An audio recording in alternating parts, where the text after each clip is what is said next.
Bismillahirrahmanirrahim. Assalamualaikum warahmatullahi wabarakatuh.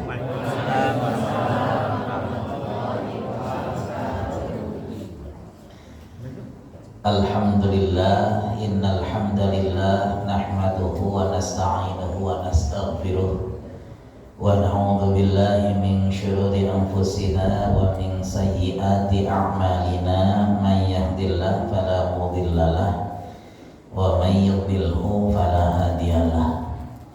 Asyhadu an la ilaha illallah wahdahu la syarikalah wa asyhadu anna Muhammadan abduhu wa rasuluhu la nabiyya wa la rasula ba'da. Salatullahi wa salamuhu ala rasulin nabiyil karim wa ala alihi wa ashabihi ajma'in wa man tabi'ahu bi ihsan ila yaumiddin. Ikhwati fillah rahimakumullah, Bapak Ibu serta seluruh jamaah Masjid An-Nur rahimakumullah. Alhamdulillah, segala puji milik Allah. Kita bersyukur di kesempatan malam hari ini. Manusia punya rencana, Allah yang menetapkan berhasil atau tidaknya sejauh ini. Alhamdulillah, apa yang kita jalani saat ini sesuai dengan yang direncanakan, khususnya barangkali pengurus atau panitia. Bisa berjumpa, bisa bersilaturahim, bermuajahah dengan para jamaah yang mudah-mudahan Allah catat pertemuan ini menjadi bukti di antara sekian kebaikan yang bisa memberatkan timbangan yang menyebabkan masuk surga. Amin.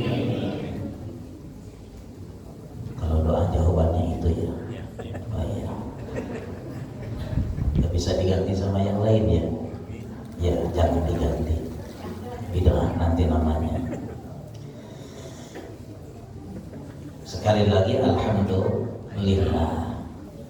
Kalimat alhamdulillah ini ucapan yang mungkin sederhana, gampang, ringan diucapkan lisan kita, bukan, tapi thaqilah fil mizan, habibah inda rahman, khafifah ala lisan, thaqilah fil mizan, habibah inda rahman. Diucapkannya ringan, tapi dampak pahala berat besar timbangannya di akhirat nanti.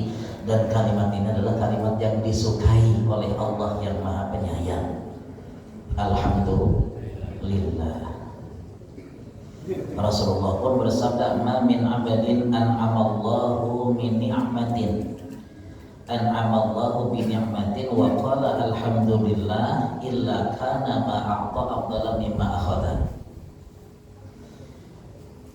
Tidaklah seorang hamba yang oleh Allah diberikan karunia nikmat kemudian dia mengucapkan alhamdulillah, melainkan apa yang Allah berikan itu lebih utama dari apa yang ia ambil. Maksudnya apa? Kesadaran untuk bersyukur kepada Allah dengan mengucapkan alhamdulillah ini lebih utama dari apa yang Bapak Ibu nikmati. Jadi intinya, minum kita di tengah ketika kita haus, makan kita ketika kita lapar, dan segala barangkali yang kita rasakan sebagai pertambahan nikmat dalam kehidupan kita menjadi sesuatu yang tidak berguna dan tidak berarti kalau tidak melahirkan kesyukuran dengan mengucapkan alhamdulillah. Ini kita akan coba bahas hubungan maksudnya dengan pembahasan kita pada kesempatan malam hari ini. Bapak Ibu sekalian, salawat salam senantiasa dilimpah curah kehadirat Nabi besar Muhammad sallallahu alaihi wasallam. Rasulullah bersabda, "Man shalla alayya salatan sallallahu alaihi ashran." Bukan sallallahu alaihi wasallam hadisnya. Untuk amin gitu ya. Sallallahu alaihi ashran. Barang siapa yang bersalawat kepadaku sekali, kata Nabi, maka Allah akan bersalawat kepadanya 10 kali lipatnya. Jadi Bapak Ibu sekalian, kita bersalawat dalam sholat atau mungkin ketika ibu yang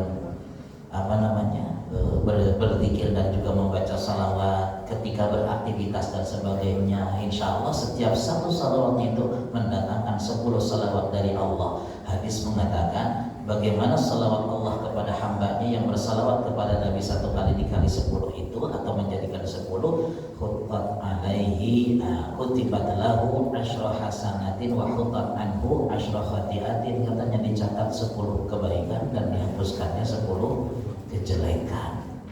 Itu hikmah kita bersalawat.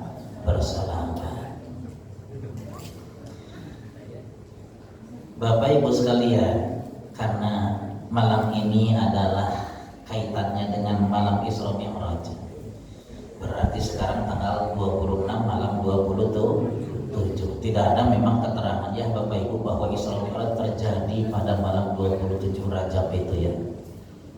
Perbedaan dan persilangan pendapat di antara para ulama, bahkan sejarah pun tidak bisa membuktikan kapan terjadinya, yang jelas di bulan Rajab. Hanya saja mungkin ada variabel-variabel tertentu yang diambil dan dikuatkan sebagai momentum bahwa ini adalah saat kita mengingat-ingat tentang sebuah perjalanan suci Rasulullah SAW dalam rangka menghadap Allah yang bisa kita ambil hikmah dan pelajarannya. Kita sekilas saja dulu dari sana berangkatnya ya Bapak Ibu. Bayangkan bahwa Rasulullah di awal-awal dakwahnya itu luar biasa tantangan dan gangguannya itu. Kekuatan kaum muslimin saat itu masih sangat terbatas, hanya didukung oleh budak-budak yang diselamatkan dari gangguan-gangguan tuan-tuannya. Artinya mereka adalah orang-orang yang lemah. Artinya kalau mendapatkan gangguan, siksaan, gak berdaya untuk bisa melakukan perlawanan. Untungnya Rasulullah memiliki pendukung dakwah dari kalangan para petinggi. Siapa itu? Pendukung dakwahnya adalah pamannya, kakeknya dulu, pamannya, kemudian istrinya. Ini adalah 3 pembesar yang menjadi perhitungan bagi musyrikin, kaum musyrikin atau bangsa Arab menahan diri untuk mencelakai Rasulullah, karena di sekitarnya ada 3 pendukung, kedudukannya, wibawanya atau kedudukan kabilahnya sangat mulia, itu maksudnya.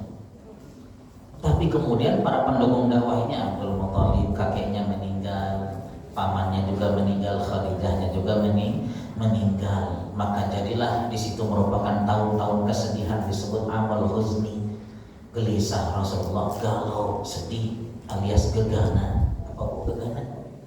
Gelisah, galau dan merana, begitu.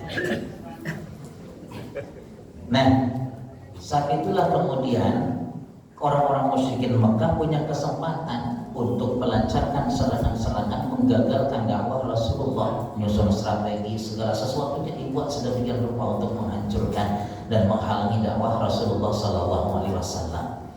Tapi saat itu juga kemudian Allah berikan penguatan dan pembelaan serta perlindungan. Dengan cara apa? Dimulai bahwa risalah yang sedang dibawa ini adalah risalah yang hak, risalah yang benar, ajaran Islam yang benar datang dari langit. Sebagai buktinya maka Rasulullah diundang untuk berjumpa dengan Allah.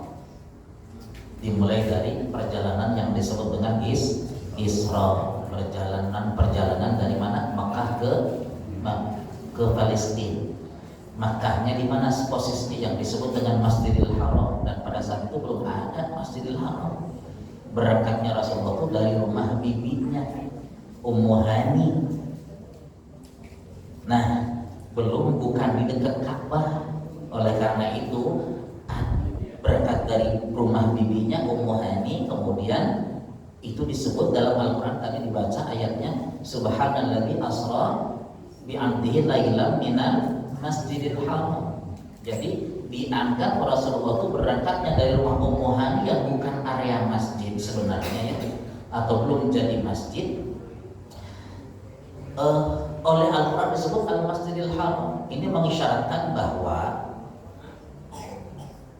yang dimaksud dengan Masjidil Haram itu bukan sekedar masjid yang di tengahnya ada Ka'bah, tetapi seluruh area Makkah yang ada dalam batas-batasnya itu merupakan tanah haram yang memiliki hikmah. Kalaulah di situ ada masjid-masjid sekitar di pinggiran tapi masih masuk area tanah haram, maka pahala sholatnya 100.000 kali lipat dibanding masjid biasa. Jadi tidak harus selalu di Masjidil Haram, begitu. Tapi orang yang mengusahakan datang ke Masjidil Haram untuk sholat berjamaahnya berarti dia ada pahala pergerakan, pahala perjuangan, pahala tenaga yang dikeluarkan. Di sekitarnya ada hotel, sholatlah di hotel, pahalanya 100 kali, 100.000 kali lipat karena dia sholat di tanah haram. Begitu kata para ulama. Dasarnya adalah tadi bahwa Rasulullah berangkat untuk Isra itu bukan dari Ka'bah tetapi dari rumah bibinya Ummu Hani. Begitu. Berangkatlah Rasulullah dijemput oleh Jibril alaihissalam mengendarai sebuah kendaraan yang konon dia merupakan makhluk dan dikatakan sejenis binatang, ya mirip-mirip biol atau mungkin wallahu a'lam seperti apa. Yang jelas buruk yang namanya ya, ini yang mengantarkan pergerakan dari Masjidil Haram ke Masjidil Aqsa. Di Masjidil Aqsa singkatnya beliau melaksanakan salat 2 rakaat. Allah takdirkan ruh para nabi, kurang lebih sekitar 124.000 ruh para nabi diturunkan untuk melaksanakan salat diimami oleh Rasulullah sallallahu alaihi wasallam. Di situ ada acara simbolis. Apa acara simbolisnya? Dengan datangnya ruh para nabi yang diutus kemudian bermakmum kepada Rasulullah, itu mengisyaratkan bahwa tampuk kepemimpinan keberagamaan sudah beralih dipindahkan kepada Rasulullah sallallahu alaihi wasallam sebagai nabi yang terakhir. Jadi kepemimpinan keberagamaan agama-agama sudah tidak ada, melainkan sudah dipusatkan kepada Rasulullah sallallahu alaihi wasallam. Dari Masjid Aqsa itulah kemudian beliau mi'raj, naik sebuah tangga dalam rangka mencapai Sidratul Muntaha. Itu mi'raj itu sejenis ibaratnya tangga untuk naik ke Sidratul Muntaha. Masih ditemani oleh Jibril alaihissalam. Ya, sebelum ke Sidratul Muntaha memasuki pintu langit namanya Hafallah. Kemudian di situ masuklah ke langit yang pertama. Di langit yang pertama beliau jumpai Nabi Adam. Masuk ke langit yang kedua beliau jumpai Nabi Isa dan Nabi Yahya. Masuk ke langit ketiga beliau jumpai Nabi Yusuf. Masuk ke langit keempat beliau jumpai Nabi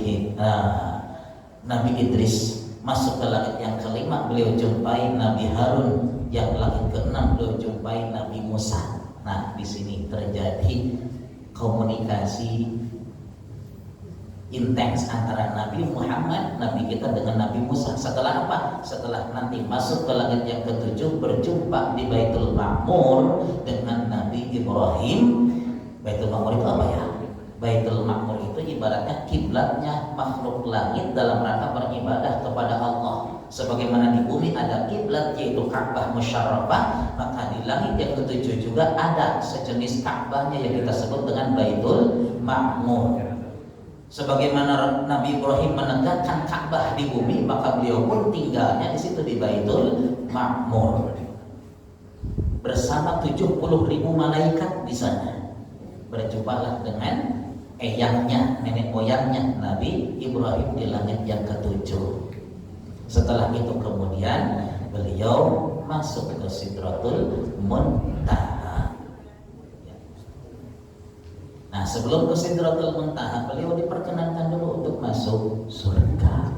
Jadi beliau sudah tahu surga itu. Bahkan di surga itu beliau berjumpa dengan bidadari yang sudah di-booking bahwa bidadari itu adalah milik Zaid bin Harithah. Ibu-ibu ya, kalau ternyata pasangan-pasangannya ahli surga, dia sebenarnya punya bookingan di sana, gitu ya. Nah, salah satunya adalah itu Zaid bin Harithah. Sampai dikabarkan oleh Rasulullah, bidadari menunggumu, karena kan ditanya oleh Rasul, beliau juga terpesona dengan bidadari-bidadari surga itu.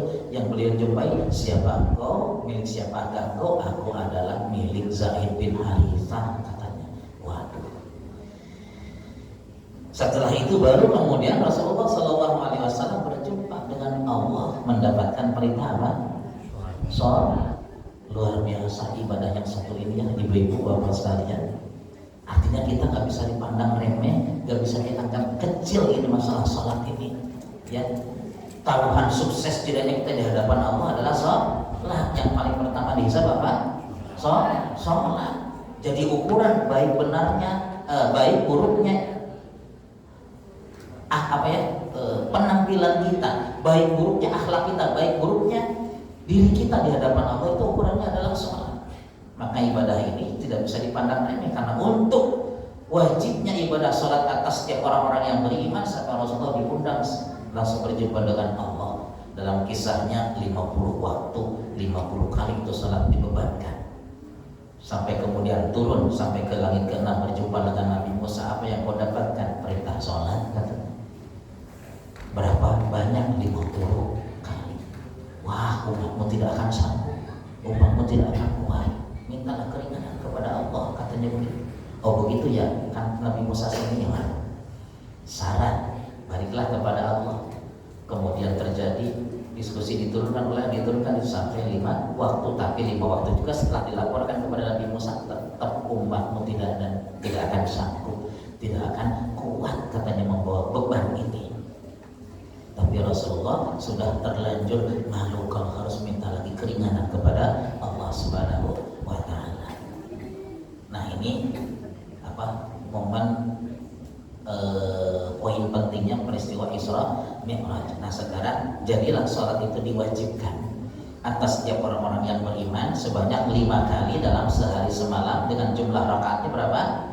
17 rakaat. Nah, Bapak Ibu sekalian, nilai pentingnya sholat, coba sekarang ukuran sahnya sholat kita adalah kalau kita membaca di dalamnya surat yang paling penting, yang kemudian dia memiliki arti pembuka, yaitu surat Al-Fatihah. Setiap sholat yang 17 ini, Bu, Pak, rakaat demi rakaatnya tidak dianggap sah kalau kita tidak baca Al-Fatihah. Berarti penting, sholatnya penting, dan yang paling esensi mendasar dalam sholat kita itu adalah Al-Fatihah. Pertanyaannya, kenapa Al-Fatihah? Dan kenapa dia harus sampai diulang-ulang berapa banyak? 17 kali yang pokok. Kalau Bapak Ibu selalu mengiringi sholat fardunya dengan rawatib, misalnya 12 rakaat, itu sampai 29 kali. Kalau kemudian sholat duha 2 rakaat, 31 kali. Sholat tahajud atau nanti mungkin Ramadan tarawih 11 rakaat, berarti jadi berapa tah? 42 kali kita ulang sehari semalam itu Al-Fatihah. Dalam teori ilmiah mengatakan suatu kalimat yang diucapkan secara berulang-ulang itu nanti akan bisa direkam oleh otak, masuk ke pikiran bawah sadar, dan kemudian nanti akan menjadi penggerak bagaimana dia bertindak dan berbuat. Karena Bapak Ibu sekalian, tindakan kita ini secara umum dipengaruhi oleh pikiran sadar atau bawah sadar. Sadar atau bawah sadar? Apa sih pikiran bawah sadar itu? Ibu sehari-harinya bukan melakukan sesuatu yang diprogram, tetapi sehari-harinya melakukan sesuatu yang sudah merupakan kebiasaan. Nah, sekarang ibu lebih banyak melakukan sesuatu yang diprogram, selalu berubah-ubah tiap hari karena punya rencana, atau melakukan kebiasaan. Bangun tidur jam 3 misalnya, atau bangun tidur jam 4, ya. Kemudian setelah itu ngapain biasanya ibu-ibu teh? Riwuh di dapur biasa namanya, beres itu iya gitu. Ya, artinya itu rutinitas tiap hari seperti itu. Paling mungkin hiji waktu karena mau ke Pangandaran karena besok baru diprogram gitunya, harus bangun jam 1 katanya, ngumpulnya nanti jam 3 di mana? Ya, di Pusdai misalnya, busnya di situ, sakitunya baru ikut program. Nah, itu di luar kebiasaan kan? Nah, itu pikiran sadar namanya. Tapi karena yang sudah terekam adalah pikiran bawah sadar, mungkin saja bablas tuh nya. Udah biasa bangunnya jam 3, jam 1 tinggal Nah, jadi dia tidak memprogram seperti itu, ya. Nah, jadi maksudnya begini, bahwa kita sepakat kalau kita berdoa kepada Allah, doa saja tidak cukup, harus apa katanya? Harus ikhtiarnya apa? Usaha ya. Artinya harus kerja ya. Ya, jangan sekedar berdoa, tetapi harus action. Tetapi action itu ternyata aksi-aksi kita itu adalah hasil dari pemahaman dari apa yang kita inginkan dalam bentuk doa. Ketika kemudian kita pahami doanya, maka apa yang terjadi kita lakukan, tercapailah harapan. Saya kasih contoh, ada kisah namanya Abu Umamah. Ini saya ingin menjelaskan betapa pentingnya Al-Fatihah dan nanti kita sambung bahwa ini tidak akan ketemu kalau kita tidak punya landasan atau fondasinya. Ya. Jadi kita jangan sampai melaksanakan Islam itu instan. Ritual yang kita gugurkan kewajiban beres, tidak, bahwa Islam jauh lebih dalam, lebih besar, lebih dahsyat daripada itu gitu. Dan kuncinya adalah tadi apa? Al-Fatihah. Sholat ibadah penting diulang-ulang sampai 30 kali lebih, bahkan 40 kali lebih sehari semalam. Tapi sudah klik belum pesan-pesan Al-Fatihah dalam kehidupan kita? Ini yang jadi masalah. Kan kita sedikit-sedikit ada apa-apa Al-Fatihah, gitu ya, Al-Fatihah gitu. Kalau hanya sekedar bacaan mungkin pahalanya hanya sekian huruf, lebih huruf udah selesai. Tapi efeknya kerasa enggak dalam kehidupan kita? Nah ini mungkin masalah kita. Oke, kita lihat dulu Abu Umamah. Abu Umamah ini seorang sahabat. Beliau sedang, yaitu tadi, hidupnya terancam gegana, gelisah, galau dan merana. Duduk di masjid bukan di waktu sholat. Yang duduk menunjukkan kesedihan, datanglah Rasulullah. Wahai Abu Umamah, apa yang menimpamu? Ya Rasulullah, saya sedang sedih. Iya tahu kamu sedang sedih, tapi kenapa? Lalu Abu Umamah mengatakan, ya Rasulullah, saya sedang terlilit hutang. Katanya begitu. Itu Abu Umamah. Lalu kemudian Rasulullah mengatakan, maukah aku ajarkan kepadamu 4 kalimat? Kalau 4 kalimat ini kau ulang pagi sore, maka kau akan terbebas dari hutang. Mau nggak? Ibu mau nggak? Oh, kasih dulu sudah cicilan. Mau? Nah, diajarkanlah kalimatnya. Saya yakin sebagian sudah pada hafal. Bagaimana kalimatnya? Pertama, Allahumma inni a'udzubika minal hammi wal hazan. Satu. Saya baca dulu doanya ya. Wa a'udzubika minal ajzi wal kasal. Ketiga, wa a'udzubika minal jubni wal bukhli. Dan yang keempat, wa a'udzubika min ghalabati daini wa qahril rijal. Ya Allah, aku berlindung kepadamu dari kegundahan dan kesedihan. Yang kedua, ya Allah, aku berlindung kepadamu dari malas dan lemah. Yang ketiga, ya Allah, aku berlindung kepadamu dari sifat pengecut dan bakhil. Bakhilnya apa, Bu? Palingnya nawan. Ngerege hesete nawan. Nah, ini namanya pikiran bawah sadar. Akur kan jawabannya kan gitu, karena sudah terekam gitu ya. Gak ada yang kasih definisi baru. Saya kasih definisi baru, mudah-mudahan direkam oleh pikiran sadar kemudian berubah. Apa itu? Bakhil itu adalah orang yang tidak bisa memberikan manfaat dengan apa yang ada dalam dirinya, waktunya, tenaganya, pikirannya, itu maksudnya. Tenaganya, pikirannya, waktunya, apalagi hartanya. Artinya bakhil itu adalah orang yang tidak mau berkontribusi. Itu bakhil namanya. Maksudnya kita perluas maknanya. Jadi kalau pelit kan kebayang nanti tedai mere duit gitu nya. Tara mere duit kan ke sana, ke harta. Nah, bakhil itu adalah ada ajakan ayo orang beberes masjid dipayun ke abi nyusul teu datang-datang. Nah, eta teh bakhil dan gitu. Tenaganya kan padahal ada, jag-jag sehat gitu ya. Nah, tapi tidak dimanfaatkan untuk untuk kemaslahatan kan begitu. Oke, dan yang keempat baru sebenarnya poin doanya yang keempat, dan aku berlindung kepadamu dari terlilitnya hutang dan tindakan pemaksaan dari seseorang. Poin doanya ada di yang keempat, tetapi Rasul ngasih mukadimah yang 3 kalimat. Nah, apa yang dipahami oleh Abu Umamah? Ini doa dari Rasul diajarkan, kemudian dihafalkan. Tapi ketika dihafalkan langsung dia renungkan.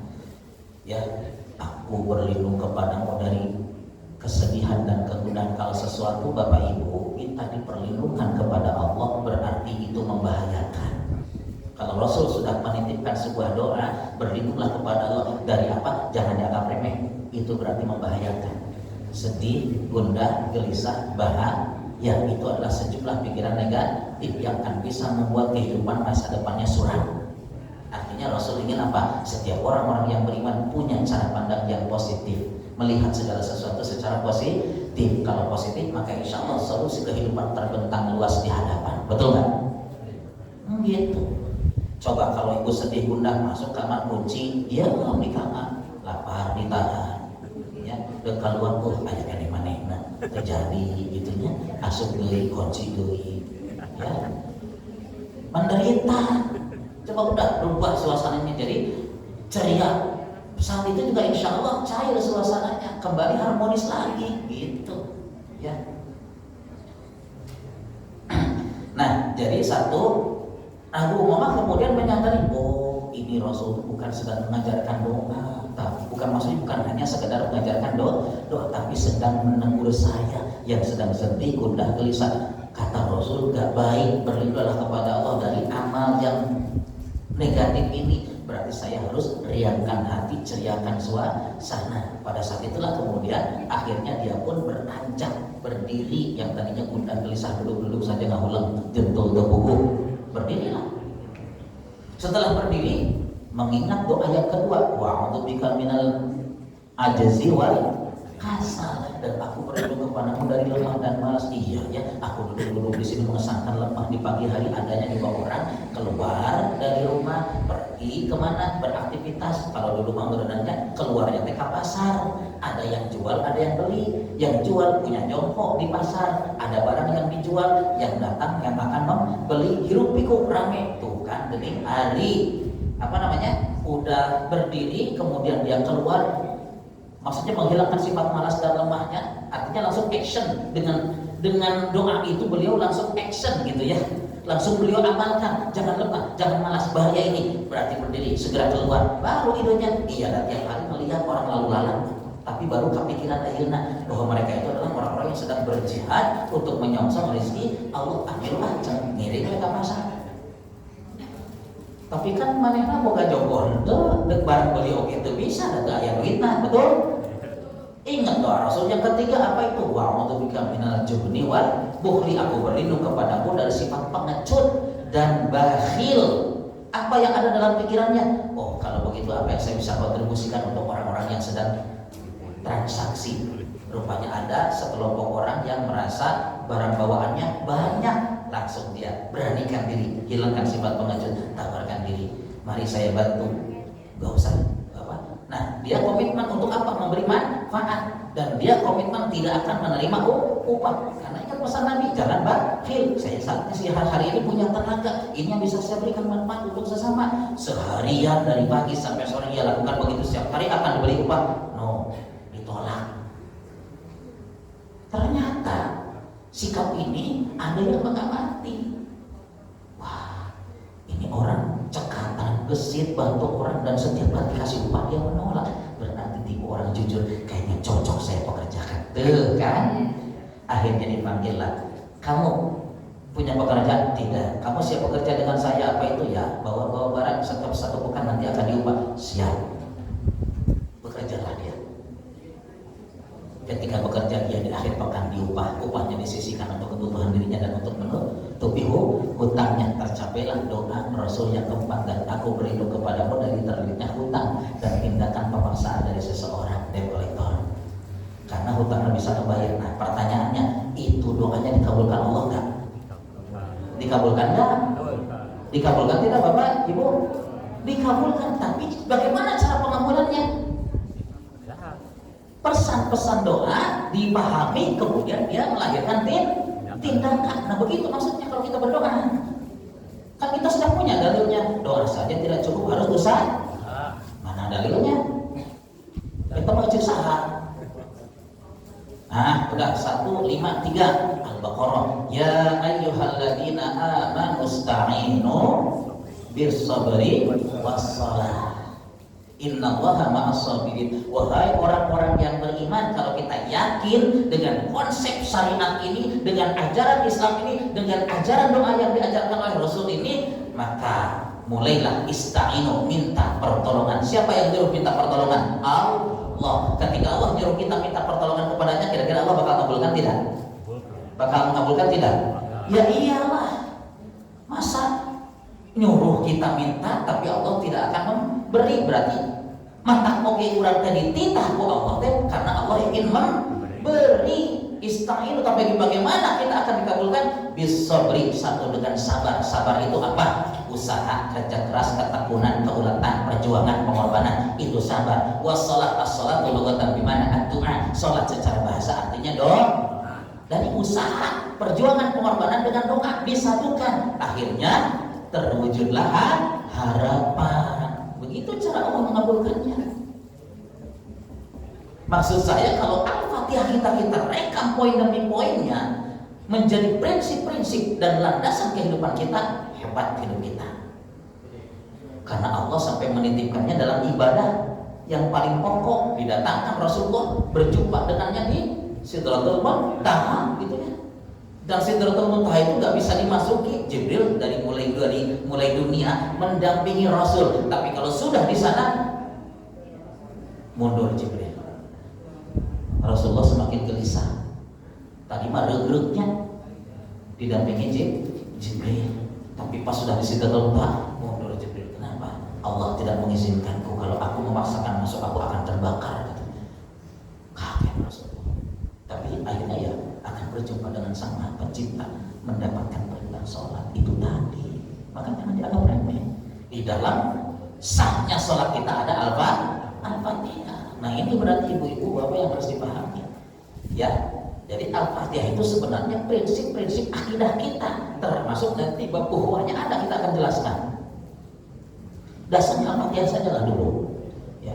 Baik, nah oke, kita mulailah. Berarti cara kerjanya adalah, oh iya tadi ista'inu bis-sabri was-shalah. Berarti kita diperintahkan minta tolong kepada Allah, tapi dengan sabar dan sholat. Sabar itu berarti usaha, kerja keras, tekun, ulet, apapun tantangan gangguannya hadapi, ya. Wassalah, terus berdoa, karena sholat serba artinya doa. Tapi closingnya apa? Innallaha ma'as-shabirin. Kan tadi bis-sabri, artinya Allah akan membersamai orang-orang yang terus bekerja keras, berusaha. Kendati pun belum mencapai hasilnya, tetapi usaha yang ia lakukan dengan tetap bergustur kepada Allah, Allah tetap nilai pahala. Itulah innallaha ma'as-shabirin. Itu maksudnya. Jadi jangan sampai mengeluhkan. Ya, karena Islam itu tidak berbicara hasil. Hati-hati nih Bapak Ibu sekalian, gagalnya amal kita itu karena kita selalu mengukur hasil. Ya, datang ke masjid mau dengar ceramah, ditunggu-tunggu, ceramahnya nggak datang.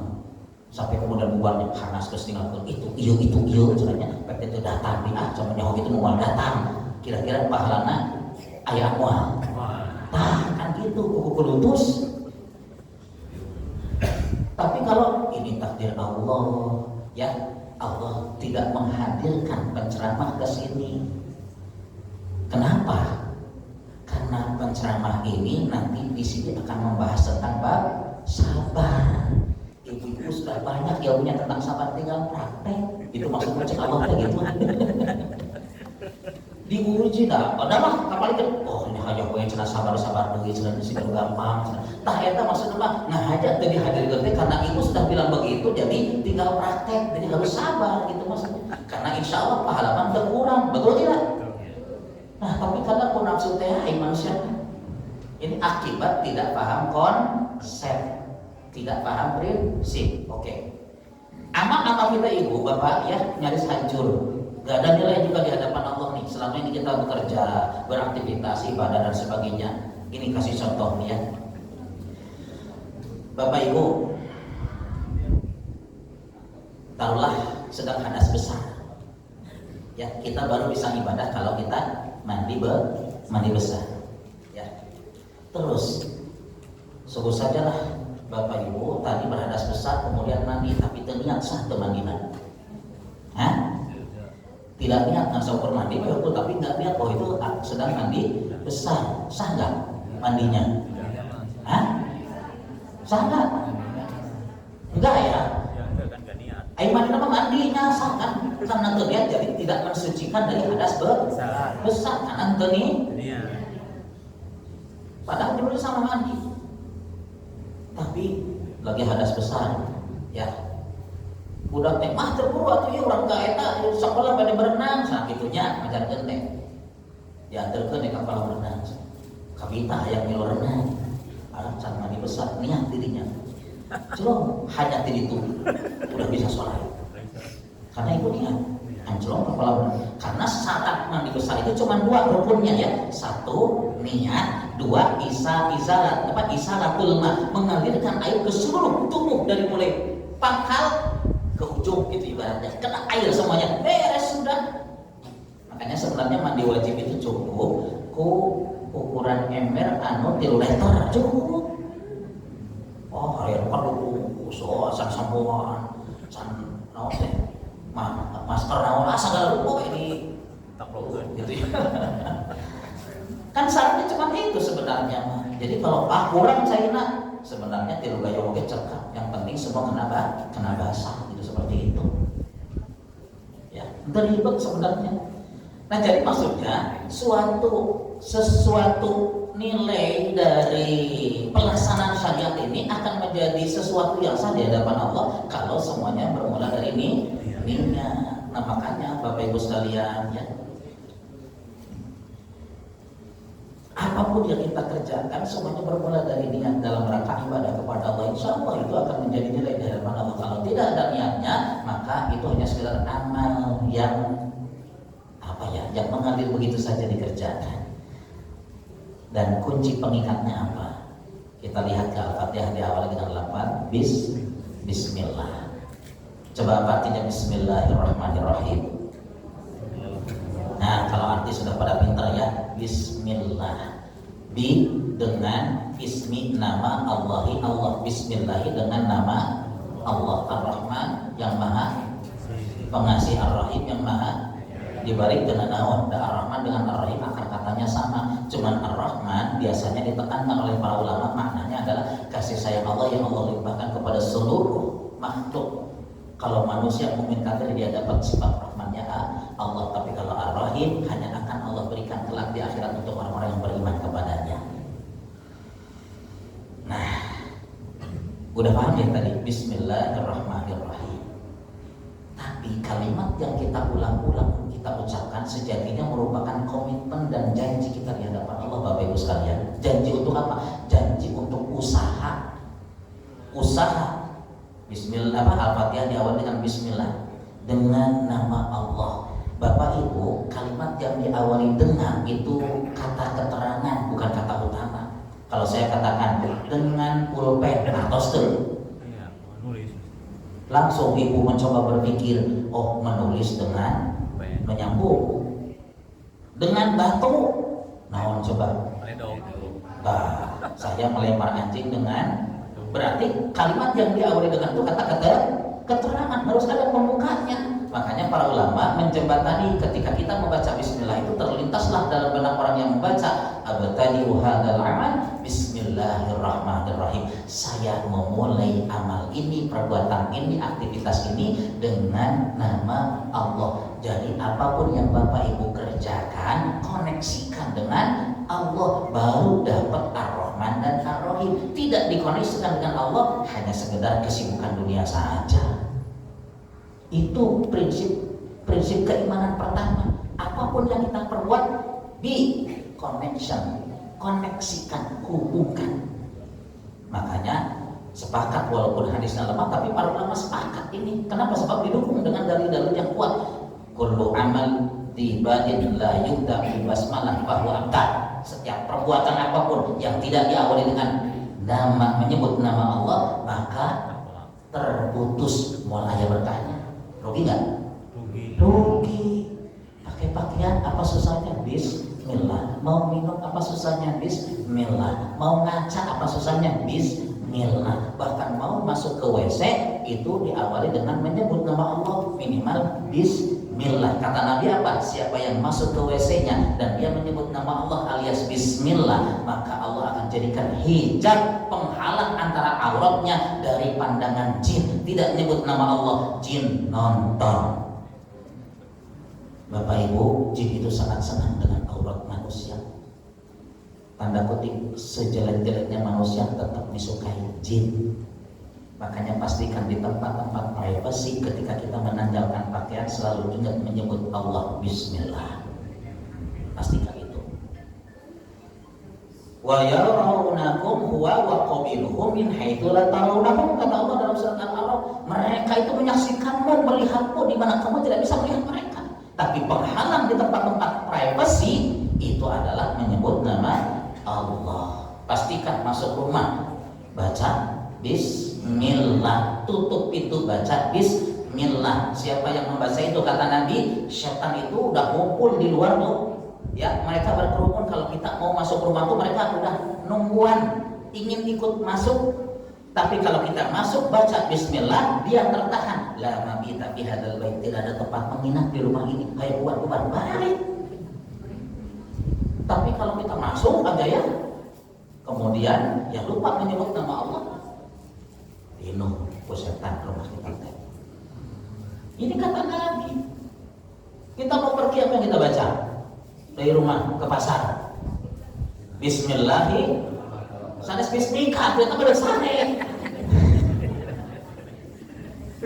ya, balik ke pasar Bismillahi tawakkaltu ala Allah la haula wala quwwata illa billahil aliyil azim. Kata Nabi apa? Siapa yang membaca itu ketika perginya, faqad hudita wa wuqita wa kufita, maka dia telah diberikan petunjuk, telah dilindungi, dan telah diberikan kecukupan pahala. Syaitan berkata, apa yang bisa kita lakukan bagi orang-orang yang sudah dicukupkan pahalanya, diberikan petunjuk oleh Allah dan dilindungi? Udah, kita nggak bisa apa-apa, nggak berkutik. Tuh, dilindungi oleh Allah.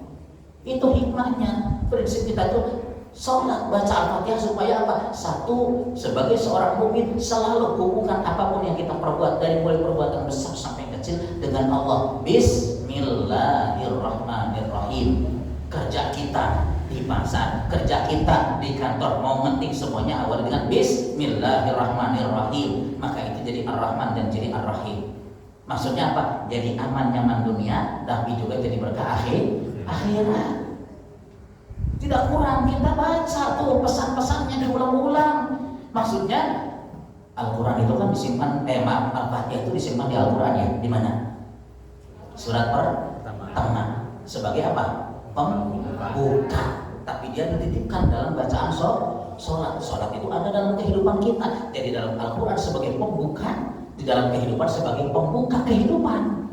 Maksudnya instalkan program-program Al-Fatihah dalam keseluruhan hidupmu 24 jam. Satu, connection, itu nama programnya. Selalu hubungkan apapun yang kamu perbuat dengan Allah. Ya.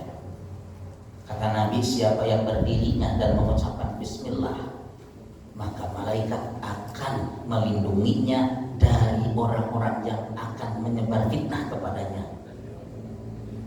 Dari sisi pahala, itu kata Imam Bukhari dalam hadisnya, dicatat 400 kebaikan. Itu bacaan Bismillah. Oke, sepakat? Mulai hari ini, satu, kata kuncinya apa? Selalu hubungkan amal-amal dunia kita dengan Allah, yaitu Bismillahirrahmanirrahim. Nanti banyak turunannya. Ada doa perlindungan agar kita dihindarkan dari bahaya, Bapak Ibu sekalian ya. Yaitu doanya Bismillahilladzi la yadurru ma'asmihi syai'un fil ardi wala fis sama' wa huwas sami'ul alim. Cuma yang belum hafal. Kalau sudah hafal, ya ini tanggung jawab nanti TKM menyebarkan doanya nih ya kepada semuanya. Kenapa? Wajib hafal, karena begini. Bapak Ibu kenal Abban bin Usman? Enggak ya, sarwa begitu. Abban bin Usman ini putranya Usman bin Affan. Abban ya pakai ba ya. Abban bin Usman ini putranya Usman bin Affan. Ini berarti di generasi tabi'in. Artinya beliau sudah sepuh juga. Beliau sampaikanlah, barang siapa yang senantiasa membaca setiap pagi dan sore Bismillahilladzi la yadurru ma'asmihi syai'un fil ardi wala fis sama' wa huwas sami'ul alim 3 kali, maka dia akan dihindarkan dari bahaya apapun yang akan menimpanya. disimak oleh salah satu jamaah yang kelak nanti meriwayatkan hadis dari Aban bin Usman, salah satu jamaahnya. Nah, gitu. Ningali ke Aban bin Usman. Mun urang teh nya melokot, naon maneh geus pelan-pelan kain. Nah, gitu. Emosi itu ya, yang tidak punya nilai uwah tuh begitu. Nah, Aban bin Usman juga mengatakan begitu. Karena apa? Si perawi ini peka. Pertama kita lihat kenapa melihat Aban bin Usman seperti itu ketika beliau menyampaikan hadis dari ayahnya Utsman bin Affan. Karena keadaan Aban bin Usman saat itu sedang keadaannya sebelah kirinya itu dari mulai ke bawah lumpuh alias mungkin stroke lah menurutnya. Ayo stroke baheula bikinnya. Penyakit mendati baheula lagi ayah. Ya. Nah, Aban rupanya peka gitu. Ini kenapa melihatku seperti itu gitu ya. Mungkin berpikirannya hadis tadi bohong. Buktinya apa? Buktinya eta Aban lumpuh sebelahnya. Kan tadi akan dilindungi dari bahaya apapun kan begitu ya. Lalu Aban yang peka ini mengatakan, demi Allah, ini adalah hadis dari ayahku dan ayahku dari Rasulullah SAW, dan benar siapapun yang membacanya pasti saja akan dilindungi. Adapun aku kenapa terkena lumpuh, karena pada saat itu aku lupa untuk membacanya. Jadi penjelasan hadis ini mengatakan bahwa tidaklah seseorang ditimpa dengan sesuatu yang membahayakannya melainkan dia lupa untuk berdoa dibikin lupa untuk berdoa kepada Allah meminta perlindungannya. Nah, jadi Bapak Ibu yang terkendala mungkin dengan usia, takut dari berbagai macam bahaya keluar ya atau apa di kamar, bahkan Bapak emang di rumah sendiri kan begitu, udah baca selalu rutin Bismillahirrahmanirrahim la yadurru ma'asmihi syai'un fil ardi wala fis sama wa huwas samiul alim. Tong ngantosan diapalkeun, baca sok simpen dina HP anu biasa HP di polototan, simpen na HP tah. Baca pagi 3 kali, sore maghrib lah, habis maghrib 3 kali, bade bobo mau tidur baca 3 kali. Lah tuh acan apal nuan apa 3 bulan teu apal-apal da teu diapalkeun. Mus baca ku dibaca oke bakal apal. Mun teu apalkeun wae kacidan. Oke, nah itu bismillah. Yang kedua, ini saya percepat supaya masuk nanti ke poin ini ya. Jalan sampai jam berapa ini? Sampai selesai? Baiklah. Hah? Sampai jam 12. Tunggu lihat dulu, sehari. Baik, selesainya tapi insya Allah nggak akan lama-lama lah. Yang penting tersampaikan pesannya ya. Kayak mulai setengah 12 beres lah gitu ya. Baik. Nah, yang kedua pesannya tadi ya udah Bismillahirrahmanirrahim, itu pesannya, kata kuncinya itu connection. Bapak Ibu berarti apapun nanti pergerakan kehidupan kita selalu hubungan dengan Allah. Ya, mau angkat anak, membangunkan anak, atau mau pakai sendal tadi, mau berwudu juga kan bahkan harus membaca Bismillah. Maksudnya jadikan amal itu bukan di amal-amal khusus, tapi semua amal kebaikan. Ya, pastikan itu selalu terhubung dengan Allah. Dua, alhamdulillah. Tadi sudah disinggung di awal ya. Kita lihat maknanya dulu. Alhamdulillah artinya apa ya? Segala puji milik Allah. Dari mana kata segala diambil? Dari alif lam, yang kata para ulama dari sisi tafsirnya memiliki makna al-istighraq. Al-istighraq itu artinya secara bahasa telem. You know telem? Tenggelam. Larut. Maksudnya Bapak Ibu sekalian, ketika kita menyebut alhamdulillah, maka seluruh nikmat yang sejauh mata memandang, pikiran kita melayang akan kebesaran nikmat Allah yang tidak terhingga, tenggelam dalam samudra alhamdulillah. Itulah pahalanya alhamdulillah. Nikmat banyak, tapi kalau kita ucapkan alhamdulillah, maka alhamdulillah itu sebesar ini, nikmat itu segini. Nah, makanya jangan dianggap sepele ucapan alhamdulillah itu tadi. Siapa yang membaca subhanallah, dituliskan 20 kebaikan, dihapuskan 20 keburukan. Siapa yang mengucapkan Allahu Akbar, dituliskan 20 kebaikan, dihapuskan 20 keburukan. Siapa yang mengucapkan Alhamdulillah min qibali nafsihi, berangkat dari ketulusan hatinya untuk merefleksikan syukur kepada Allah Subhanahu wa taala, maka dicatatlah 30 kebaikan, dihapuskan 30 keburukan. Nambah tuh. Makanya kalau mengucapkan Alhamdulillah harus berangkat dari ketulusan hati. Jangan main-main. Tahu yang main-main kayak gimana? Kalau dia mengucapkan lahnya 2 kali, Alhamdulillah lah sayang mah, ailah nu kadua naon hartina.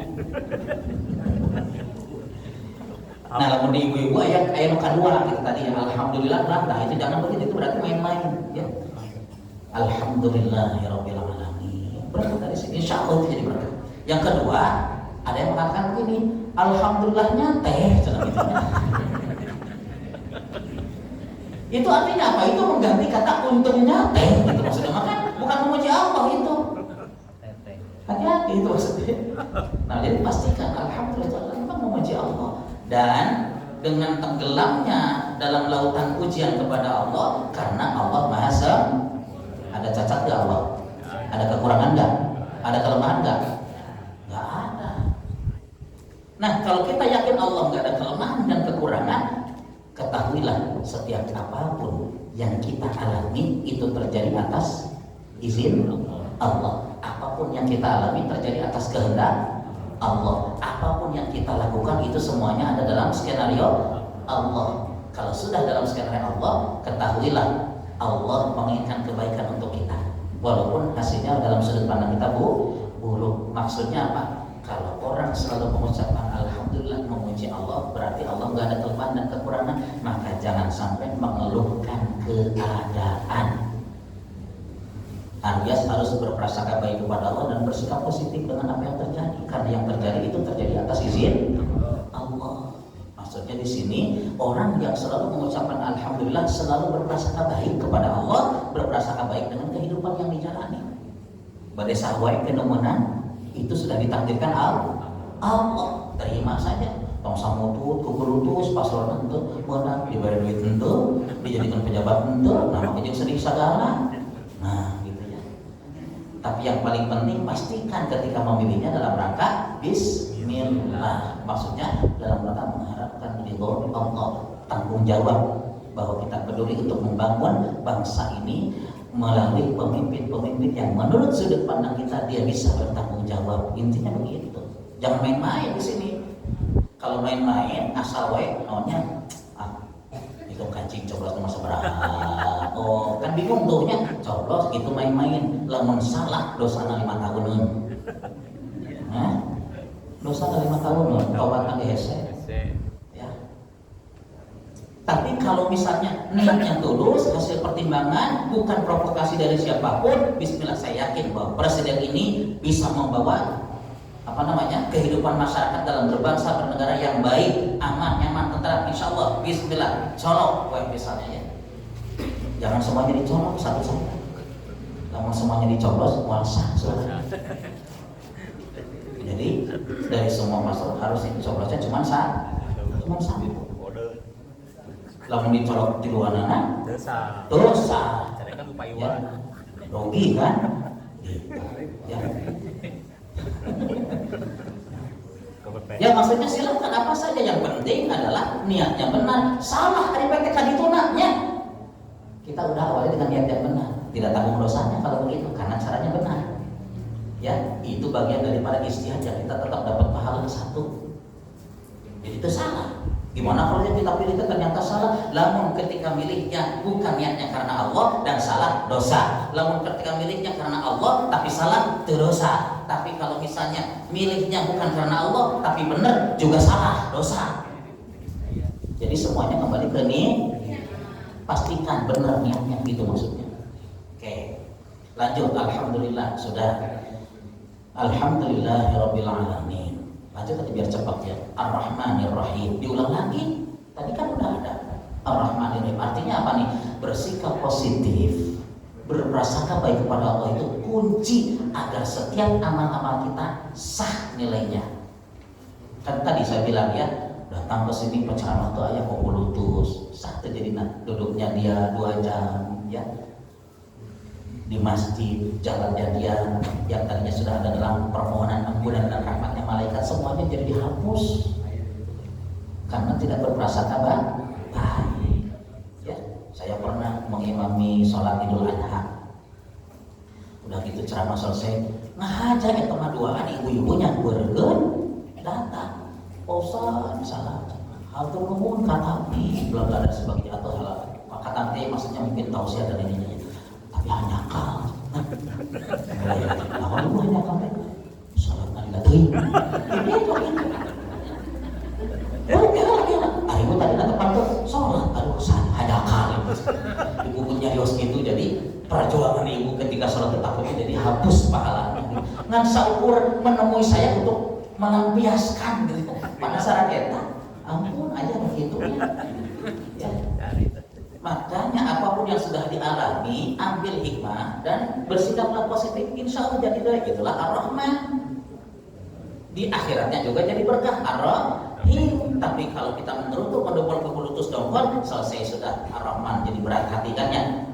Kan jadi hilnya jadi nonton, galau lah gitu. Ketemu dengan orangnya juga akhirnya nggak mau tuh. Itu kan jadi cabut tuh Ar-Rahmannya.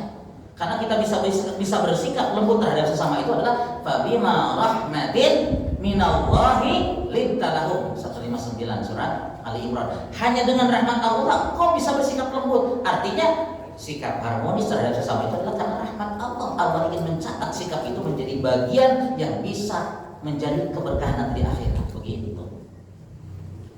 Oke. Ar-Rahmanir-Rahim, Maliki Yaumiddin. Artinya apa? Maliki Yaumiddin.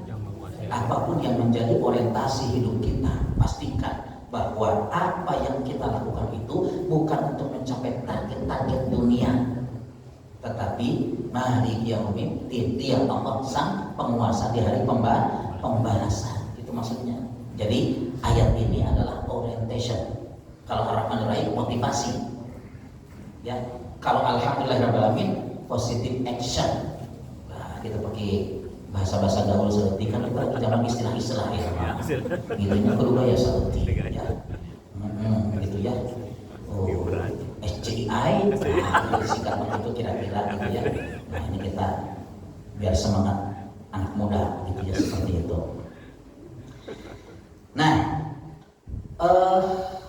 jadi orientasi pastikan Bapak Ibu sekalian, amal-amal dunia kita untuk meraih kebaikan akhir. Sepakat ya? Ini Maliki Yaumiddin. Oleh karena itu jangan sampai cara kerja untuk akhirat diukur dengan patokan-patokan dunia. Contoh, ya, saya pernah boykot untuk tidak jadi imam. Ustaz tahu gak katanya, Ustaz kenapa nggak jadi imam di sini? Kenapa gitu? Ayo protes jangan sholatna paranannya. Kata saya teh dalam hati sepanjang-panjangna tidak melebihi sabih ismarobikal a'la. Anu sok favorit dibaca dirinya dibaca mana? Hanya mungkin ayat-ayat yang saya baca kurang dikenal, mungkin begitu. Ya. Itu mungkin. Terus kata mereka yang karena sholat mas sarwa wae dek 2 rakaat 4 rakaat gitunya dek sholatna panjang pondok sarwa wae kan tapi sholatna 2 rakaat 4 rakaat. Artinya dia tidak paham konsepsi. Kita lihat bagaimana ukuran seseorang dalam ibadahnya menjadi di surga. Al-Imran 142. Am hasibtum an tadkhulul jannah wa lam ya'lamillahu alladziina jahadu bikum wa ya'lamus sabirin. Apakah kalian mengira bisa masuk surga? Padahal Allah belum tahu di antara kalian itu mana yang bersungguh-sungguh dan mana yang bersabar. Untuk bisa mengakhirkan kesungguhan dan kesabaran dibutuhkan tantangan, gangguan, hambatan. Jadi alih-alih kemudian protes, lebih baik pada saat itu harus dihadapkan dengan seorang imam yang bacaannya panjang. Alhamdulillah Allah memberikan kesempatan kepada saya untuk mendapatkan pahala lebih, mengalahkan ibaratnya pikiran-pikiran negatif dengan kesungguhan. Karena kata Nabi begini, inna idhama jaza ma'idhamil bala. Besarnya pahala di sisi Allah itu berbanding dengan besarnya tingkat kesulitan dari setiap ibadah yang dilakukan. Semakin membutuhkan perjuangan dan pengorbanan, maka semakin besar pahala. Nah makanya kalau ibu selesai sholat tarawih, gimana para ranjang biasanya setengah 8 beres, ada menjadi setengah 10 karek beres. Padahal tamat sholatnya, terus ngeguru tuh sampai ke rumah. Alih-alih begitu husnul kepada Allah, karena yang mengiring imam dengan bacaan seperti itu siapa? Allah. Lewat DKM mengundangnya. Nah ibu-ibu bersih kan. Nanti tahun lalu potong Nabi. Ini provokator begitu. Ada loh teman saya begitu. Dia itu paling anti kalau sampai ada yang request. Makanya langsung jelek. Baca tarawih itu dari Al-Baqarah tamatnya di Ali Imran. Jam berapa selesainya? Setengah 12. Witir selesai. Assalamualaikum. Nu ayat tinggal DKM jeung sekretaris. Jam anu geus salah pun di sini. Baheula ada sunah ieu teh jadi oge teu naon saged dulu capek. Gitu aya gitu. Tapi langsung blacklist. Jadi orang dulu ya tak masjid eta ada ayah itu teh ya benar. Ya, mari kita meeting. Jadi orientasi amal kita dunia untuk akhirat jangan sampai diukur dengan cara pikir dunia mau nyambung. Ya, capek. Nah, itu ternyata malah peluang untuk mendapatkan pahala lebih banyak. Intinya begitu. Makanya dalilnya surat Al-Isra ayat 19. Wa man aradal akhirah, barang siapa yang ingin pahala akhirat, wa sa'alaha sa'yaha, dan dia berusaha dengan sungguh-sungguh. Tuh, garis bawahi. Wa huwa mu'min, karena dia yakin dengan pahala yang akan Allah berikan, janji yang Allah berikan pahalanya, bahwa semakin besar usahanya, kerja kerasnya, semakin besar pahalanya. Faulaika kana sa'yuhum mashkura, maka mereka orang-orang yang kelak usahanya itu dibalas dengan kebaikan, bukan hasilnya, tapi usahanya yang dibalas dengan kebaikan. Jadi mungkin seorang Quran mah teu khusyuk mah, artinya tidak sampai pada hasil, tapi oleh Allah dia termasuk yang berjuang dan bersungguh-sungguh sehingga level nilainya tidak kalah dari orang-orang yang sudah khusyuk. Jadi kata kuncinya itu, ya, amal akhirat kita itu, nah makanya syarat itu kan di samping ikhlas, bener, mujahadah, artinya bersungguh-sungguh. Nah untuk bersungguh-sungguh ini pasti akan ada gangguan, tantangan, hambatan. Hadapi dengan sikap positif, maksudnya kemudian bergegas, bersegera. Itu syaratnya. Ya, maksudnya di situ peluang pahala besarnya. Maliki yaumiddin, memberikan pesan kepada kita bahwa amal kita pastikan jangan sekedar untuk mencapai target dunia, tapi pastikan akhiratnya aman. Ya, akhirat aman. Contoh, Bapak Ibu sering berdoa, Rabbana atina fid dunya. Nah, biasa Bapak Ibu ngado anak tadi putus-putusnya. Rabbana atina fid dunya hasanah wa fil akhirati hasanah wa qina adzabannar. Enggak masalah kalau lagi berdoa, tapi pemahaman jangan diputus. Itu ada di surat Al-Baqarah ayat 201. Hasanatan, tanwin ketemu waw idgham. Idgham artinya melebur, menyatu. Ya, kalau saya tanya boleh nih. Rabbana atina fid dunya hasanah berarti sedang minta apa? Kebaikan di dunia. Naon? Nu disungkeun. Apa yang sedang diminta? Bingung. Karena loba teuing. Nya bingung. Naonnya cenah gitu. Dan itu memang maknanya umum. Ya. Tapi kalau kita pahami dari sisi bacaannya, Rabbana atina fid dunya hasanatan wa fil akhirati hasanatan wa qina adzabannar. Pertanyaannya begini, ketika kita minta kebaikan di dunia umum, ada batasnya nggak? Ada batasnya nggak? Ada nggak? Nggak ya? Pokoknya semua kebaikan, ya kan? Sampai tidak bisa dilintaskan dalam benak itu karena terlalu banyak, dan Allah yang paling tahu rinciannya. Cuman batasnya ada. Apa itu? Tadi tanwin ketemu waw harus menyatu. Pastikan bahwa kebaikan yang kita minta di dunia ini menyambung menjadi jalan kebaikan akhir. Itu batasnya. Ibu dikasih sehat, tapi karena sehat bawaannya teh ulin wae kagak sibuk balanya ke pasar baru balanya gitu ya. Shopping. Kalau dikasih sakit malah dia duduk dina sajadah sabari carane tasbih teu leson istighfar hayo. Mana yang lebih baik? Sakit atau sehat? Sakit. Nah kan akhirnya jadi belum tentu dikasih sehat kebaikan di dunia bisa jadi jalan kebaikan akhirat ya. Ibu terus berdoa Rabbana atina fid dunya hasanah tapi batuk teu cager-cager kuulutus nya gitu geus 3 bulan batuk teu cager-cager padahal mah sabar dengan penderitaan itu sebab sekali kita batuk dosa dihapuskan kalau kita sabar tuh. Kalau begitu jadi setiap batuk menggugurkan dosa jadi kebaikan enggak? Tuh kan, jadi inti dari pesan doa tadi adalah tawakal. Naon apapun yang Allah berikan sejatinya pastikan disikapi secara tepat agar jadi kebaikan akhirat. Sebab kita minta akhiratnya 2. 1 kebaikan akhirat, 2 dihindarkan dari siksa api neraka. Ya, ibu bapak kalau mau makan doanya apa? Bismillah dewa ya Abu Besar runuhnya gitu ya. Allahumma barik lana fima razaqtana wa qina adzabannar. Closingnya sama ya dengan tadi Rabbana atina dan minta dihindarkan dari siksa api neraka. Tuang dikocok Allahumma barik lana. Sambal tilu sendok. Nikmat kuih ka bumi panas betul. Ya. Hayang bolak-balik ke cai. Menderita. Dikabulkan nggak doanya? Dikabulkan nggak doanya?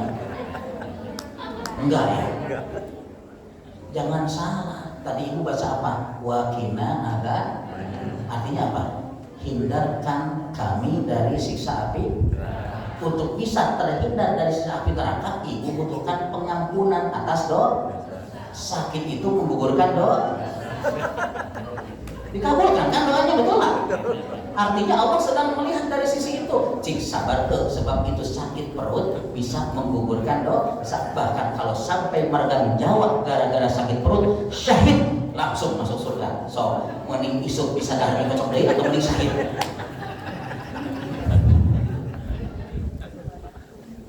Nah ini maksudnya prinsipnya begini. Jadi jangan sampai dinilainya dengan target-target dunia, ilmu, Al-Quran memang itu Malik Yaumiddin, gitu maksudnya orientasinya akhirat. Karena dialah nanti sang raja satu-satunya yang berkuasa di hari pembalasan. Sampai Allah bertanya, limanil mulkul yaum, milik siapa kerajaan hari ini? Yang dulu sombong tidak mau beribadah kepada Allah, tidak mau tunduk rukuk sujud kepada Allah, gak berkutik pada saat itu, gak bisa menjawab. Allah saja menjawab, Illahil wahidil qahar. Kerajaan hari ini hanyalah milik Allah, satu-satunya yang maha gagah dan perkasa. Selesai sudah. Manusia sombong menderita. Jadi pastikan dunia gak jadi masalah, akhirat yang paling penting. Itu Malik Yaumiddin. Nah, sudah masuk ke sini nih. Iyyaka na'budu wa iyyaka nasta'in. Bismillah.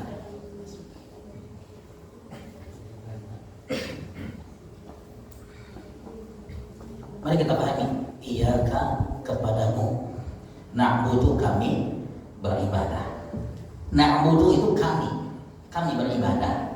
Kalau aku itu ganti nunnya pakai alif, jadi a'budu. Kan ada dalam surah Al-Kafirun, la a'budu, aku tidak menyembah, ma ta'budun, apa yang kalian sembah. Nah, jadi kalau aku itu nunnya pakai alif, a. Kalau kami pakai nun, na'budu. Jadi dalam hal ini, iyyaka kepadamu na'budu kami beribadah. Sebenarnya kata iyyaka itu harusnya di belakang na'budu. Dalam ilmu bahasa Arab, na'budu iyyaka wa na'budu iyyaka wa nasta'inu iyyaka. Tetapi dalam Al-Fatihah iyyaka na'budu wa iyyaka nasta'in. Dibalik. Apa bedanya? Satu, kita lihat dulu huruf nunnya. Kami di sini siapa? Kita yang membacanya kan? Oke. Nah sekarang Bapak Ibu sekalian, ya, kami terkadang oleh Allah disebut untuk menyebutkan dirinya dengan kami ya. Kadang Allah menyebut dirinya kami, kadang menyebut aku. Supaya penasaran begitu. Kenapa Allah menyebut dirinya kami dan kadang menyebut aku? dalam persoalan ibadah yang mana harus tertuju kepada Allah yang satu, Allah selalu menggunakan kata tunggal, aku, ingat ya. Tapi dalam persoalan terkait dengan kekuasaan, ya kekuasaannya yang luas dan banyak, seakan-akan dari setiap yang banyak ini dikuasai oleh Allah, maka menggunakan kata kami ini dalam bahasa Arab. Jadi kami itu ada dua maknanya, satu litta'zim, dua littaktsir, untuk menunjukkan pengagungan orang yang mengucapkannya, yang kedua untuk menunjukkan makna banyak. Ini makna hakikinya. Jadi kami itu menunjukkan makna banyak. Nah sekarang begini, na'budu di sana kaminya untuk menunjukkan ta'zim atau taktsir. Ta'zim artinya pengagungan atau untuk menunjukkan makna banyak. Satu atau dua? Satu atau dua? Atau balik dua atau satu? Untuk menunjukkan mana banyak atau untuk pengagungan? Karena yang mengucapkannya kita hamba, berarti mustahil kita mengagungkan diri kita di hadapan Allah yang Maha Agung. Betul nggak? Berarti kalau begitu alternatif maknanya adalah menunjukkan mana banyak. Tapi kan Bapak Ibu kalau berjamaah oke, iya karena dulu imam mengatakan mewakili jamaah. Tapi kan Bapak Ibu juga terkadang salah sendiri. Apakah kaminya diganti jadi aku? Tidak. Iya ka'budu wa iyyaka asta'in. Misalnya begitu? Tidak kan? Tidak. Tetap aja dibacanya walaupun sholat sendiri. Kenapa? Karena disitulah hakikat keberjamaah.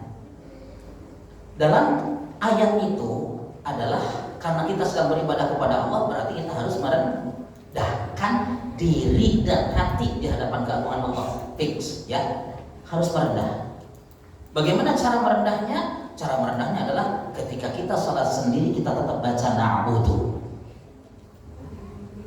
Apa hubungan maknanya? Wahai Allah, aku datang turun rukuk sujud di hadapanmu, merendahkan diri.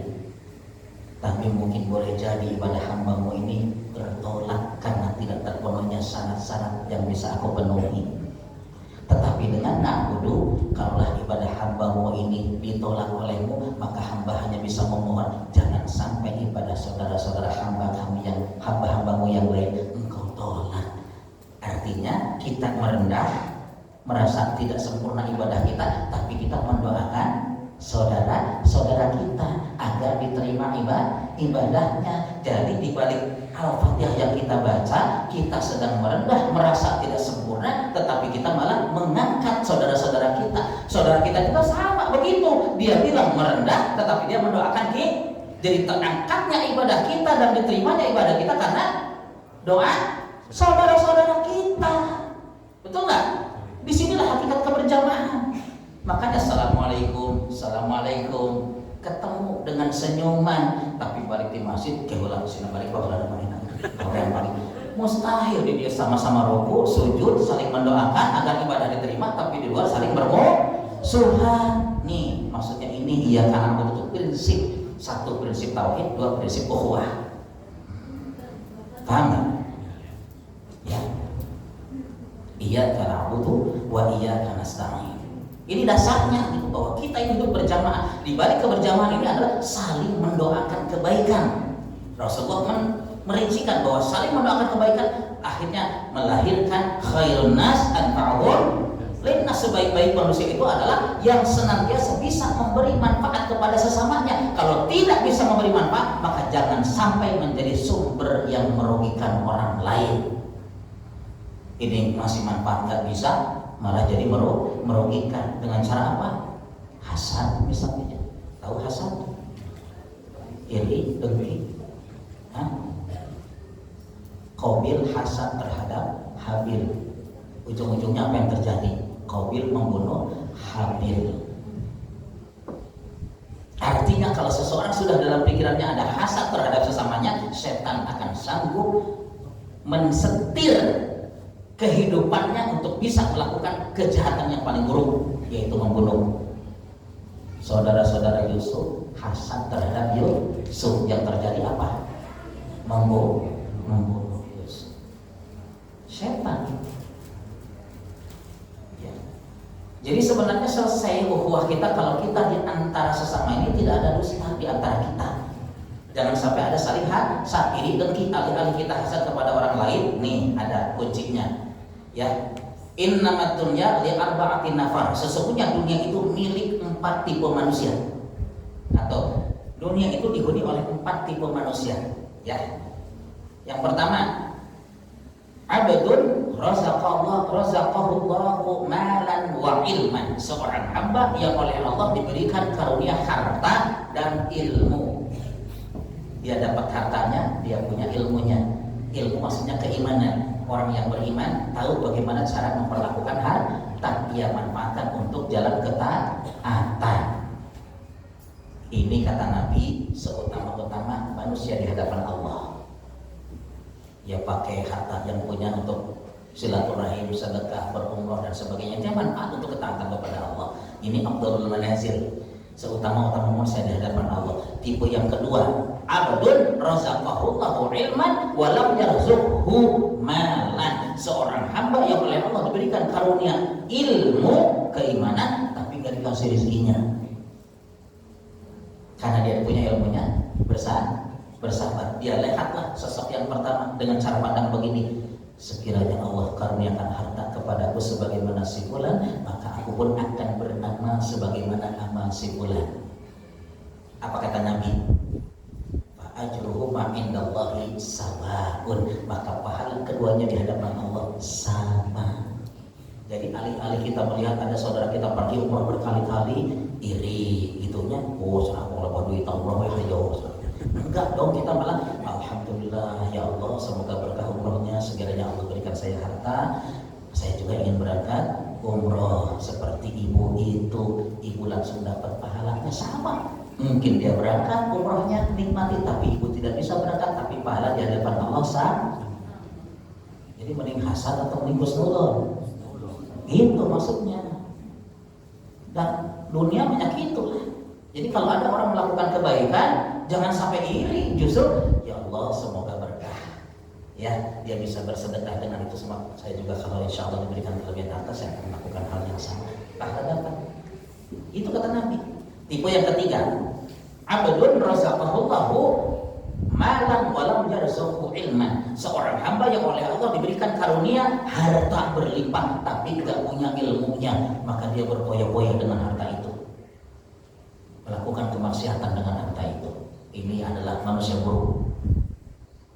Dan yang keempat adalah seorang hamba yang gak dikasih harta, gak dikasih ilmu, karena gak punya ilmunya udah gitu kerek sengsara, malah dia berangan-angan ingin seperti yang ketiga. Kalau punya harta saya juga ingin bersenang-senang. Fa wizruhu ma indallahi sawaun. Maka dosa keduanya di hadapan Allah sama. Rugi nggak tuh? Ulah dunianya sengsara, malah di akhirat juga terpuruk begitu. Itu ya. Nah, oleh karena itu Bapak Ibu sekalian, penting kita untuk selalu memohon kepada Allah ihdinas siratal mustaqim. Nah, jadi dasar kita berukhuwah itu adalah kita sudah mengucapkannya iyyaka na'budu wa iyyaka nasta'in. Ya, kita terutama yang sudah sama-sama tunduk rukuk sujud ya di hadapan Allah, saling mendoakan. Ketika saya merendah, tetapi saya terangkat karena doa saudara saya. Ketika saudaranya merendah, dia terangkat karena doa saya. Berarti saling mendoakan untuk bisa sukses di hadapan Allah. Kenapa pas keluar masjid saling gontok-gontokan, saling mencibir, saling sambut baut, kan begitu ya. Hutang tadi lunasan itu karena terlampau kecewa atau apa gitu. Nah, ini hati-hati. Dasarnya sudah iyyaka na'budu wa iyyaka nasta'in. Dan Islam itu menempatkan posisi hablum minan nas itu di atas segalanya Bapak Ibu sekalian. Urusan kita dengan Allah bisa selesai dengan taubat, tapi urusan kita dengan sesama manusia belum dianggap kelar sampai nanti dibawa pada hari kiamat. Makanya yang cerdas itu dia selalu memohon kepada Allah dengan doa surat Al-Imran 193. Ada apa? Rabbana innana sami'na wa nadiya yunadi bil iman an aminu bi rabbikum fa amanna. Nah, ada Rabbana faghfir lana dzunubana. Ya Allah, ampunilah dosa-dosa kami. Kalau diampuni selesai sudah, enggak ada dosanya hilang. Tapi ada wa kafir anna sayyi'atina, tutupi kesalahan-kesalahan kami, berarti kabawa kan itu kan akhirat, tapi kita minta agar itu ditutupi. Beberapa tafsir mengatakan ini terkait dengan dosa terhadap sesama. Moal agus di dunia pasti kabawa anaknya di akhirat. Tapi kita minta tong dibolegerkeun, jangan diungkap, jangan diekspos, minta ditutupi. Caranya bagaimana? Nanti orang yang berhubungan dengan kita dosanya karena kita berdosa kepadanya akan didatangkan oleh Allah. Ya, kita punya dosa kepada seseorang. Seseorang itu didatangkan oleh Allah. Karena kita selalu membaca doa ini, maka orang itu didatangkan. Tahan ya Allah, jangan dikasih surga buat dia. Kenapa? Dia menyakiti saja, mencaci maki saja, merendahkan saja, melecehkan saja. Oh begitu ya. Tapi ini orang sudah doa, wa kafir anna sayyi'atina wa tawaffana ma'al abror. 193 sudah apa tadi? Ali Imran. Ada yang belum hafal? Hafal ke? Penting, ya. Nah, apa yang terjadi? Maka Allah kasih win-win solution, ya, solusi yang menyenangkan kedua belah pihak. Caranya bagaimana? Kata Nabi ceritanya, orang itu yang tadi membawa dosa dari saudaranya itu, oleh Allah akan ditunjukkanlah surga. Kamu tahu apa itu? Oh, itu surga dengan segala kemegahan dan kemewahannya. Nah, kamu tahu itu surga. Dia penasaran, kira-kira seperti apa yang bisa menghuninya? Karena Allah bertanya, tahukah kamu siapa yang berhak untuk menghuninya?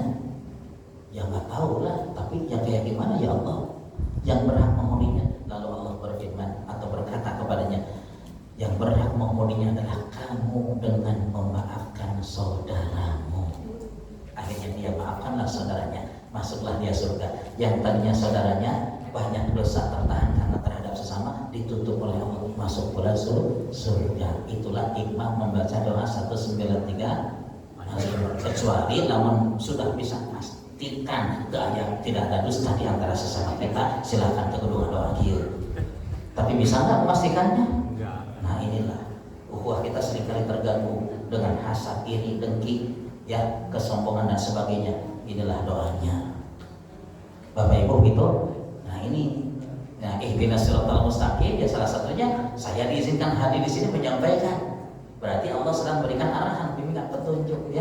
Siratal ladzina an'amta 'alaihim, karena kita ingin jalannya orang-orang yang diberikan nikmat. Siapa itu? Para nabi yang diberikan sempurna nikmat dengan segala pemahamannya yang tepat tentang hakikat keimanan di hadapan Allah Subhanahu wa taala. Makanya Nabi Ayub berdoanya ketika sakit bagaimana? Dia hafal enggak? Ya. Wah, ini pada saya banyak kita karena doa kita berarti. 2 tahun yang lalu 2021 lah, 2021 saya kena Covid itu. 14 hari saya di rumah sakit dalam keadaan paru-parunya terus itu aja bentuk daerah berbodas gitu. Bapak perokok ya, amin saya masuk umur hidup sampai datanya ke acan ngerokok gitu ya. Itu efek dari Covid. Akhirnya diklaim katanya. Istri nanya ke dokter, kira-kira dia nggak tahu katanya. Parah. Ya udahlah, saya mau pasrah. Tapi yang selalu saya baca dua doa adalah anni masaniyad dhurru wa anta arhamur rahimin, dengan la ilaha illa anta subhanaka inni kuntu minadh dhalimin. Anni masaniyad dhurru, sesungguh aku telah ditimpa dengan suatu penyakit. Ini bahasa terjemah dulu ya. Wa anta arhamur rahimin, padahal engkau adalah yang maha penyayang dari sekian yang memiliki kasih sayang. Itu bahasa terjemah. Bahasa terjemah ini kesannya seperti ngenes gitu.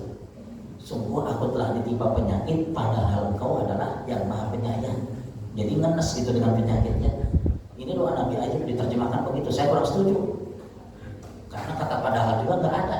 Lalu saya terjemahkan begini, ani masa itu artinya bukan ditimpa tapi disentuh.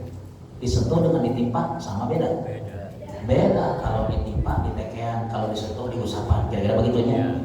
Nah, berarti kalau begitu sentuhan melambangkan apa? Kasih sayang. Nabi Ayub husnuzon kepada Allah, ditimpa sakit ini adalah dalam rangka dianggap sebagai sentuhan kasih sayang Allah. Gitu maksudnya. Jadi apapun yang sedang menimpa, tong aduh Allah, batuk terjaga-jaga di luburan, aduh Allah, bisut, pindah mujur, pindah kanan karena kelek gitu. Tong bulu terus itu maksudnya. Ya. Ani Makna dibalik itu apa? Jika kau lipat gandakanku, aku rela jika ini merupakan bukti kasih sayangmu kepadaku. Cara pandangnya positif kepada Allah. Karena apa? Langsung memuji Allah. Sebab anta arhamur rahimin. Allah itu yang maha penyayang. Jadi tidak mungkin menimpakan ini sebagai siksa. Pasti kasih sayang Allah. Husnudon. Kalau sudah husnudon, klik. Kalau sudah klik, fastajabna lahu fakashafna ma bihi min durrin. Maka kami kabulkan dan kami singkapkan penyakitnya. Begitu kata Allah. Jadi sebenarnya yang sedang dinanti adalah kliknya. Kalau hati sudah klik dengan Allah, pikiran sudah klik dengan Allah, maka dikabulkan. Hari kita mah udah berdoa, selesai berdoa teh, aku mah atuh doa mah teh atos gitu kan dikabul keneh contoh kan. Justru itulah yang menghapus doa kita dari pengabulannya. Kenapa? Sebab Nabi bersabda begini, yustajabu li ahadikum malam ya'jal. Doa-doa kalian itu pasti dikabulkan selama kalian tidak minta disegerakan. Wa may ya'jal ya Rasulullah, yang bagaimana yang minta disegerakan itu wahai Rasul? Alladzi qala da'autu falam yustajab li, yaitu orang yang selalu berkata, aku sudah berdoa tapi belum dikabul juga. Nah, karena berkata begitulah yang tadinya sudah ada di waiting list akan dikabulkan, dicoret oleh Allah. Jadi kalau begitu mah cilakaku Allah seorang. Jangan menyalahkan Allah karena ilmu yang tidak. Ihdinas siratal mustaqim siratal ladzina an'amta 'alaihim. Nah ini enggak masuk gitu maksudnya. Ani masaniyal qurru wa anta arhamur rahimin. Penting Allah tuh sedang menanti sikap husnuzon. Karena Nabi bersabda begini, la yamutanna ahadukum illa wa huwa yuhsinu dhanna billah. 3 hari sebelum beliau wafat, beliau berpesan, janganlah kalian benar-benar mati melainkan dalam keadaan sedang berprasangka baik kepada Allah. Kunci dari keimanan itu adalah prasangka baik kepada Allah. Bapak Ibu sekalian, begitu. Ya, udah cukup. Ya, tong berikan kata kedua besarnya. Catat. Hayang kene. Dengan ibu-ibu sekarang menjarang itu, cakap cenah gitu ya. Ditambah adik husnudon ya ibunya. Ada pertanyaan? Ada yang mau ditanyakan? Ibu air beri tarosan? Oh air beri tarosan? Mengadu. Ini ada ibu-ibu yang bertanya boleh? Boleh. Sok atuh. Bu Nining ya, Bu Nining. Bu Nining. Teu naon da parek ieu nya, besok libur kan? Libur. Terus saya menyamplot. Kerja pulang. Silakan Bu. Bisa ada gini.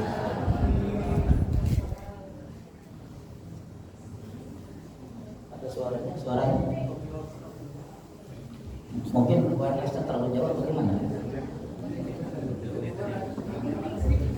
Tes. Itu Bu Nining, bisa ada. Bu Nining terus ada.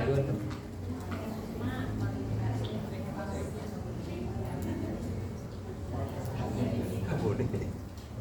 Serua. Sudah ini saja screen itu. Ya. Wireless. Oh, oke ya.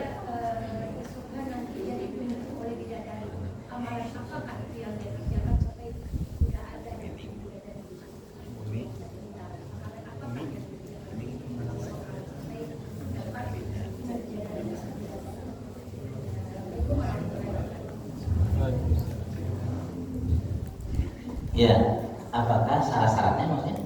Bukan. Amalan apa yang bisa?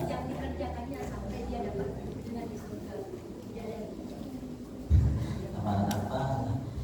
Bawa-bawa aja nanya di sini. Itu nanya tentang amalan apa sehingga dia Dapat bidadari atau mendapat bidadari di surga. Wah, kalau dibilang amalan, nggak ada amalan khususnya, Bu. Kalau orang sudah masuk surga, itu salah satu yang oleh Allah disebut. Kita lihat dulu ya surat Ali Imran, surat Ali Imran ayat 14, ayat 14, 15, 16, 17. Ali Imran 14. Zuyyina lin-nasi hubbu syahawat minan nisa'i wal banina wal qanatiril muqantarah minadh dhahabi wal fiddah dzalika wal khairil musawwamati wal an'ami wal harth dzalika mata'ul hayatid dunya wallahu 'indahu husnul ma'ab. telah dijadikan indah pada diri manusia kecenderungan terhadap sesuatu yang paling diinginkan. Syahwat itu namanya sesuatu yang paling diinginkan. Jadi telah dibikin indah oleh Allah pada diri manusia itu kecenderungan terhadap sesuatu yang paling diinginkan. Apa itu? Minan nisa, terhadap wanita. Berarti kalau gitu manusia di sini maksudnya siapa? Laki-laki atau perempuan? Kalau kecenderungan terhadap wanita berarti itu laki-laki. Tapi kan yang namanya manusia laki-laki dan perempuan. Jadi saya tanya nih, perempuan punya kecenderungan nggak terhadap laki-laki? Ya, tapi oleh ayat ini nggak disebut. Kenapa? Perempuan itu selalu ada maunya, tapi tak yang mau pok gitu maksudnya. Artinya Al-Quran tidak menyebutkannya dalam rangka menjaga, memelihara apa namanya, kelembutan dan kehalusan hati wanita. Padahal mah mau nage loba kenyakayana loba antara pok we hongkul gitu ya, lalakina tidak seksi gitu sih. Oke. Nah ini maksudnya kenapa Al-Quran nggak menyebut. Oke. Wal banin, dan terhadap anak-anak. Wal banina wal zina disebut dengan nisa wal banin wal qanatil muqantar, harta benda yang berlipat dari emas, perak, wal khairil musawwamah, kuda pilihan yang dulu dipakai sarana transportasi, berarti namanya kendaraan lah gitu ya. Wal an'am, binatang ternak, wal harth, sawah, ladang, kebun, tanah gitu. Dan di kamatawal hayat itu adalah bentuk-bentuk kesenangan dunia. Nah, telah dijadikan indah. Yang menjadikan indahnya nggak disebut. Artinya apa nih? Yang menjadikan indah bisa siapa saja. Bagi orang yang beriman, kalau punya kecenderungan terhadap itu semua, itu yang menjadikan indahnya Allah. Dan orang yang beriman akan menjadikan kecenderungan terhadap wanita itu adalah dalam rangka ketaatan kepada Allah. Maksudnya dia memasuki melalui pintu pernikahan. Tapi orang yang tidak beriman mungkin saja memasuki kecenderungan terhadap wanita melalui pintu perzinahan, misalnya kan begitu. Nah ini hikmah tidak disebut subjeknya. Zuhina, dijadikan indah. Karena nanti kalau orang-orang yang tidak beriman bagaimana? Mereka yang selalu melakukan keburukan-keburukan dengan perempuan misalnya, itu berarti wazayyana lahum syaitan, setanlah yang menjadikan indah dan nafsu mereka, gitu maksudnya. Nah, tetapi diakui oleh Allah bahwa itu semua adalah betul-betul kesenangan dunia. Wajar kalau kita punya kecenderungan dan ketertarikan terhadap harta, benda dan sebagainya, wajar karena kata Allah itu ditetapkan. Apa ya maksudnya? Sunnatullah. Tapi kata Allah ditutup dengan kalimat wallahu indahu husnul ma'ab. Di sisi Allah lah tempat kembali yang paling baik. Maksudnya apa? Jadikan semua kecenderungan terhadap dunia itu sebagai sarana untuk mencapai keridhaan Allah. Fix di sini ya.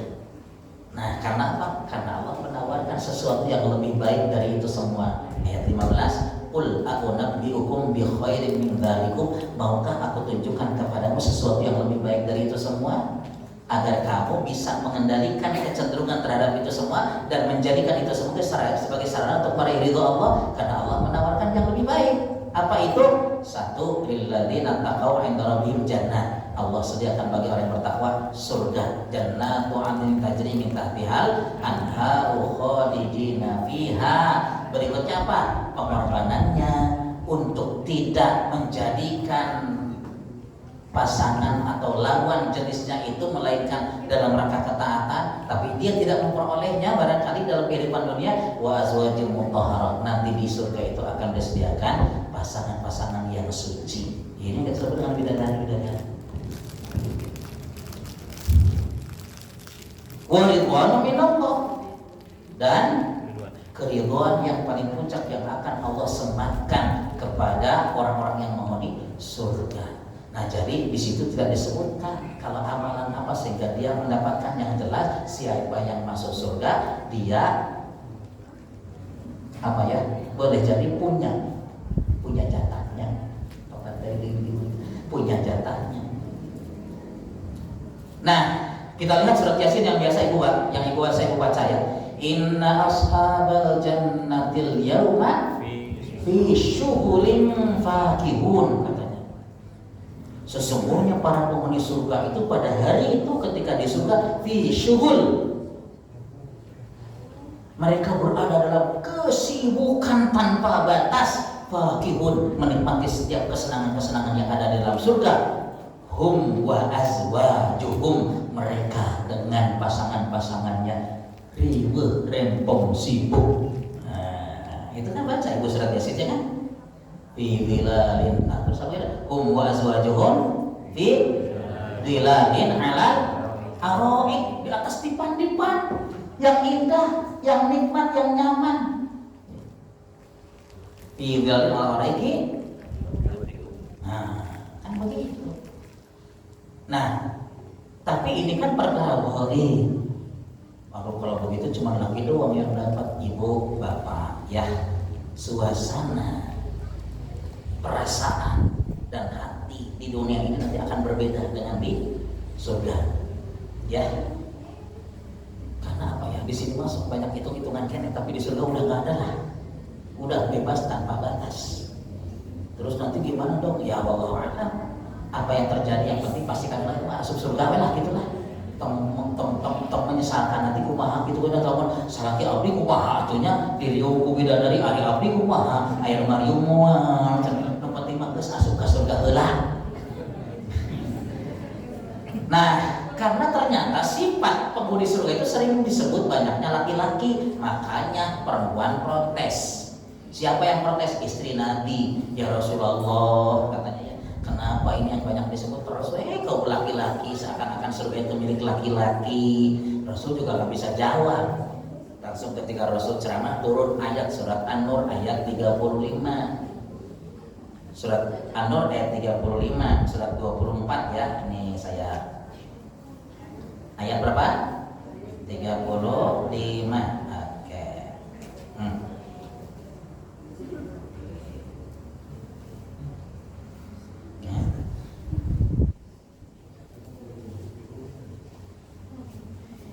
Maaf, bukan An-Nur 35, ini surat Al-Anbiya ya.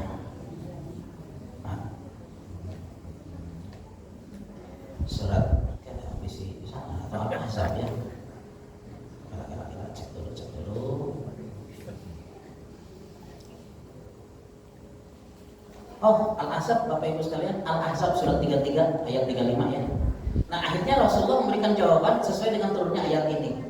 Supaya disisirikan katanya kaum wanita, karena yang banyak disebut selalu sifat laki-laki. Langsung akhirnya Rasulullah menyampaikan dalam mimbarnya itu innal muslimina wal muslimat wal mu'minina wal mu'minat. Nah, selalu disebut laki-laki perempuan. Sesungguhnya orang-orang yang muslim laki-laki perempuan, orang yang beriman laki-laki perempuan, al-qanitina wal qanitat, orang yang taat laki-laki dan perempuan, as-shadiqina was shadiqat, orang-orang yang jujur laki-laki dan perempuan. Jadi selalu laki-laki perempuan. Closingnya adalah wadzakirina wadzakirat wadzakirin Allah katsiran, dan orang yang selalu berzikir laki-laki dan perempuan. A'addallahu lahum maghfiratan wa ajran 'azima, Allah sediakan bagi mereka ampunan dan pahala yang besar, surga. Adapun nanti naon nu diperolehnya jauhlah kumangke. Yang penting aya nama naon? Surga we. Gitu ya Bu ya. Jadi saya nggak bisa menjawab juga karena itu perkara yang goib. Cuman kalau amalan, semua amal-amal memantak di surga. Siapa yang masuk surga dapat jatahnya. Insya Allah. Saya akan closing dengan ada yang mau bertanya lagi tadi? Oh ada, soal satu.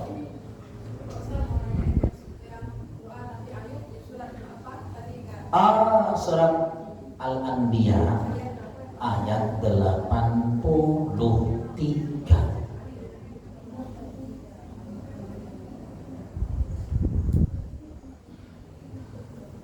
Kalimatnya begini ya Bu ya. Itu surat Al-Anbiya itu surat 21 ya Bu. Oke. Nih.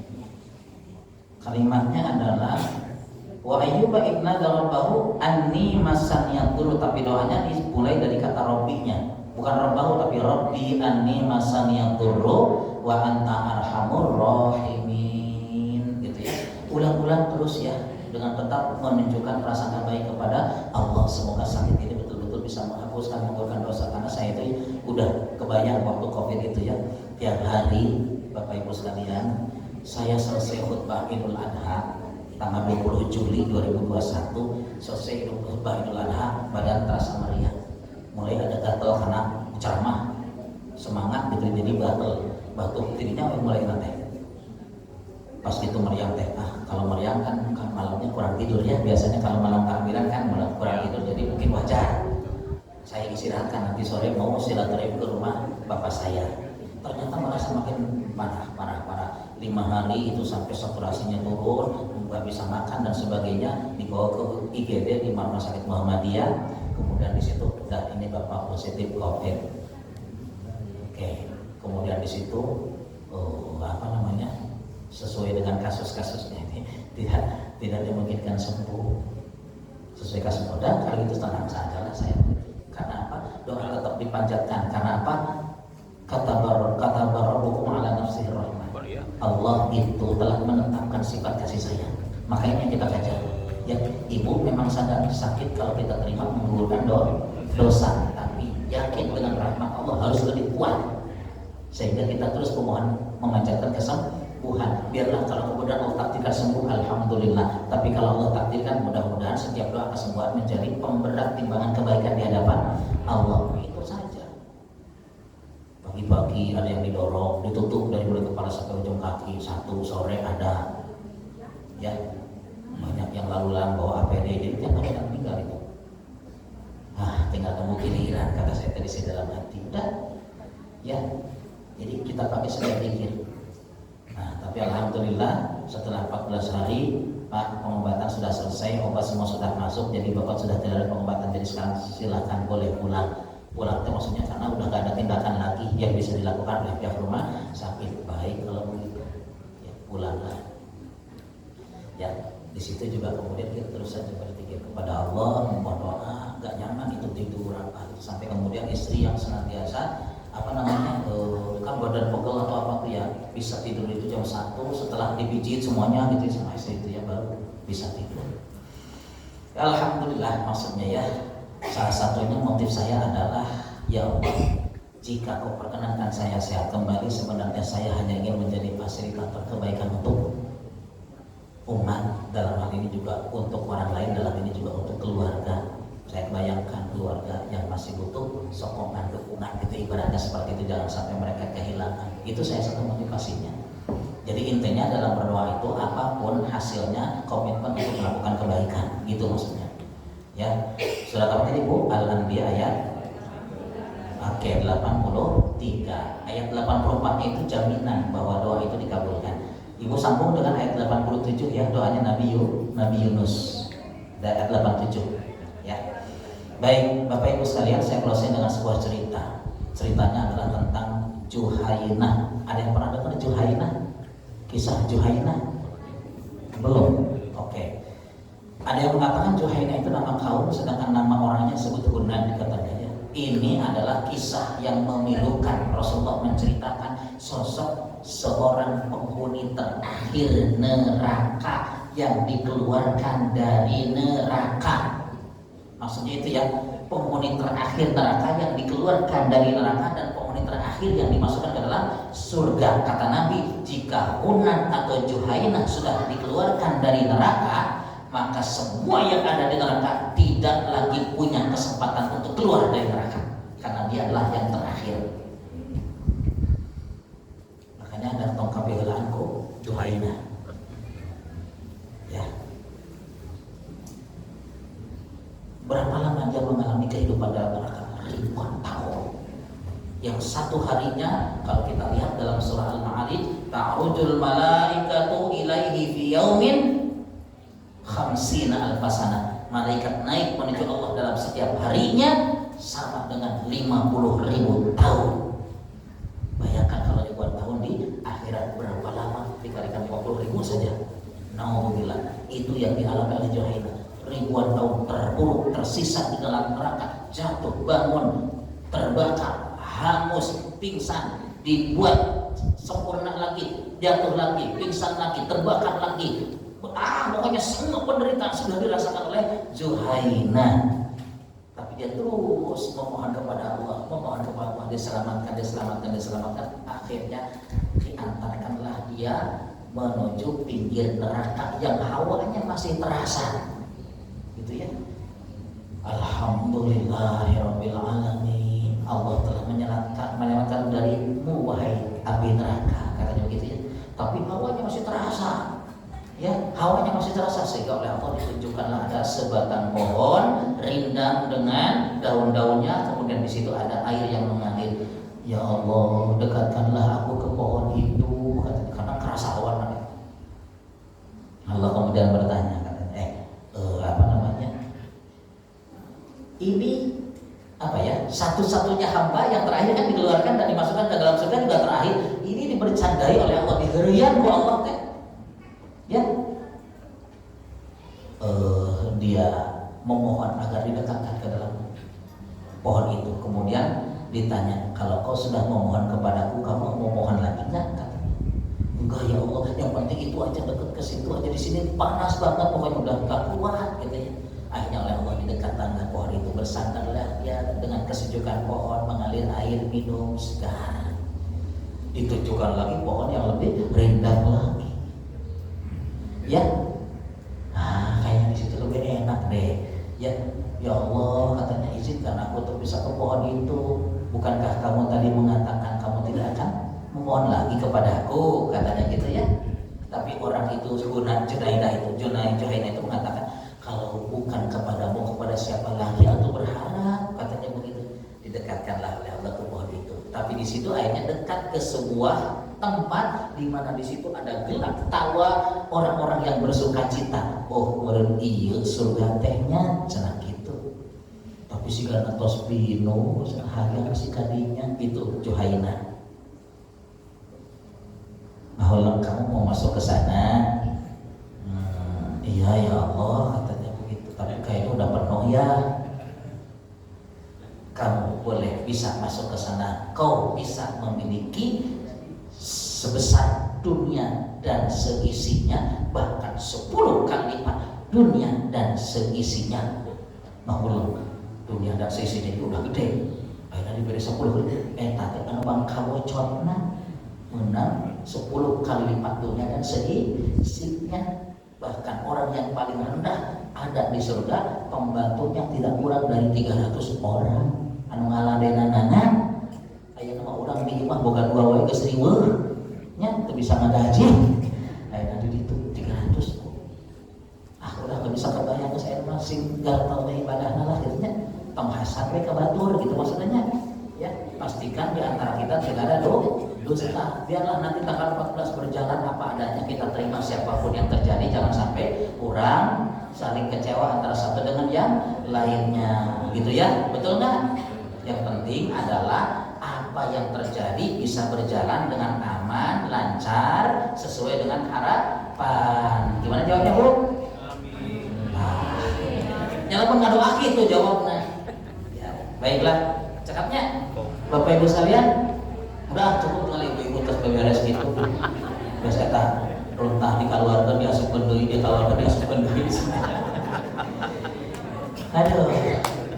Mari kita sama-sama mohon kepada Allah, mudah-mudahan di malam ini adalah malam yang penuh dengan keberkahan. Harapan cita-cita kebaikan kita oleh Allah dikabulkan, dan kita berharap bahwa negeri yang kita diami ini adalah negeri yang aman, nyaman, tentram, adil, makmur, tidak ada kelicikan, kecurangan, tetapi semua berjalan sesuai dengan yang kita harapkan demi tercapainya ridho Allah Subhanahu wa taala. Hamdan yuwafi ni'amahu wa yukafi mazidah, ya Rabbana lakal hamdu wa lakal syukru kama yanbaghi li jalali wajhikal karimi wa 'azimi sultanik. Allahumma shalli ala Muhammad wa ala ali Muhammad. Rabbana zalamna anfusana wa illam taghfir lana wa tarhamna lanakunanna minal khasirin. Rabbana la tuzigh qulubana ba'da idh hadaitana wa hab lana min ladunka rahmah innaka antal wahhab. Rabbana hab lana min azwajina wa dhurriyyatina qurrata a'yun waj'alna lil muttaqina imama. Allahumma ighfir lil mu'minina wal mu'minat, al muslimina wal muslimat, al ahya'i minhum wal amwat, innaka antas sami'un qaribun mujibud da'wat ya qadiyal hajat. Allahumma inna nas'aluka ridhaka wal jannah wa na'udzubika min sakhatika wan واصرف عنا عذاب جهنم إن عذابها كان غراما إنها ساءت مستقرا ومقاما اللهم رب اجعل هذا بلدا آمنا وارزق أهله من الثمرات من آمن منهم بالله واليوم الآخر ربنا آتنا في الدنيا حسنة وفي الآخرة حسنة وقنا عذاب النار سبحان ربك رب العزة عما يصفون وسلام على المرسلين والحمد لله رب العالمين أقول قولي هذا استغفر الله لي ولكم والسلام عليكم ورحمة الله وبركاته.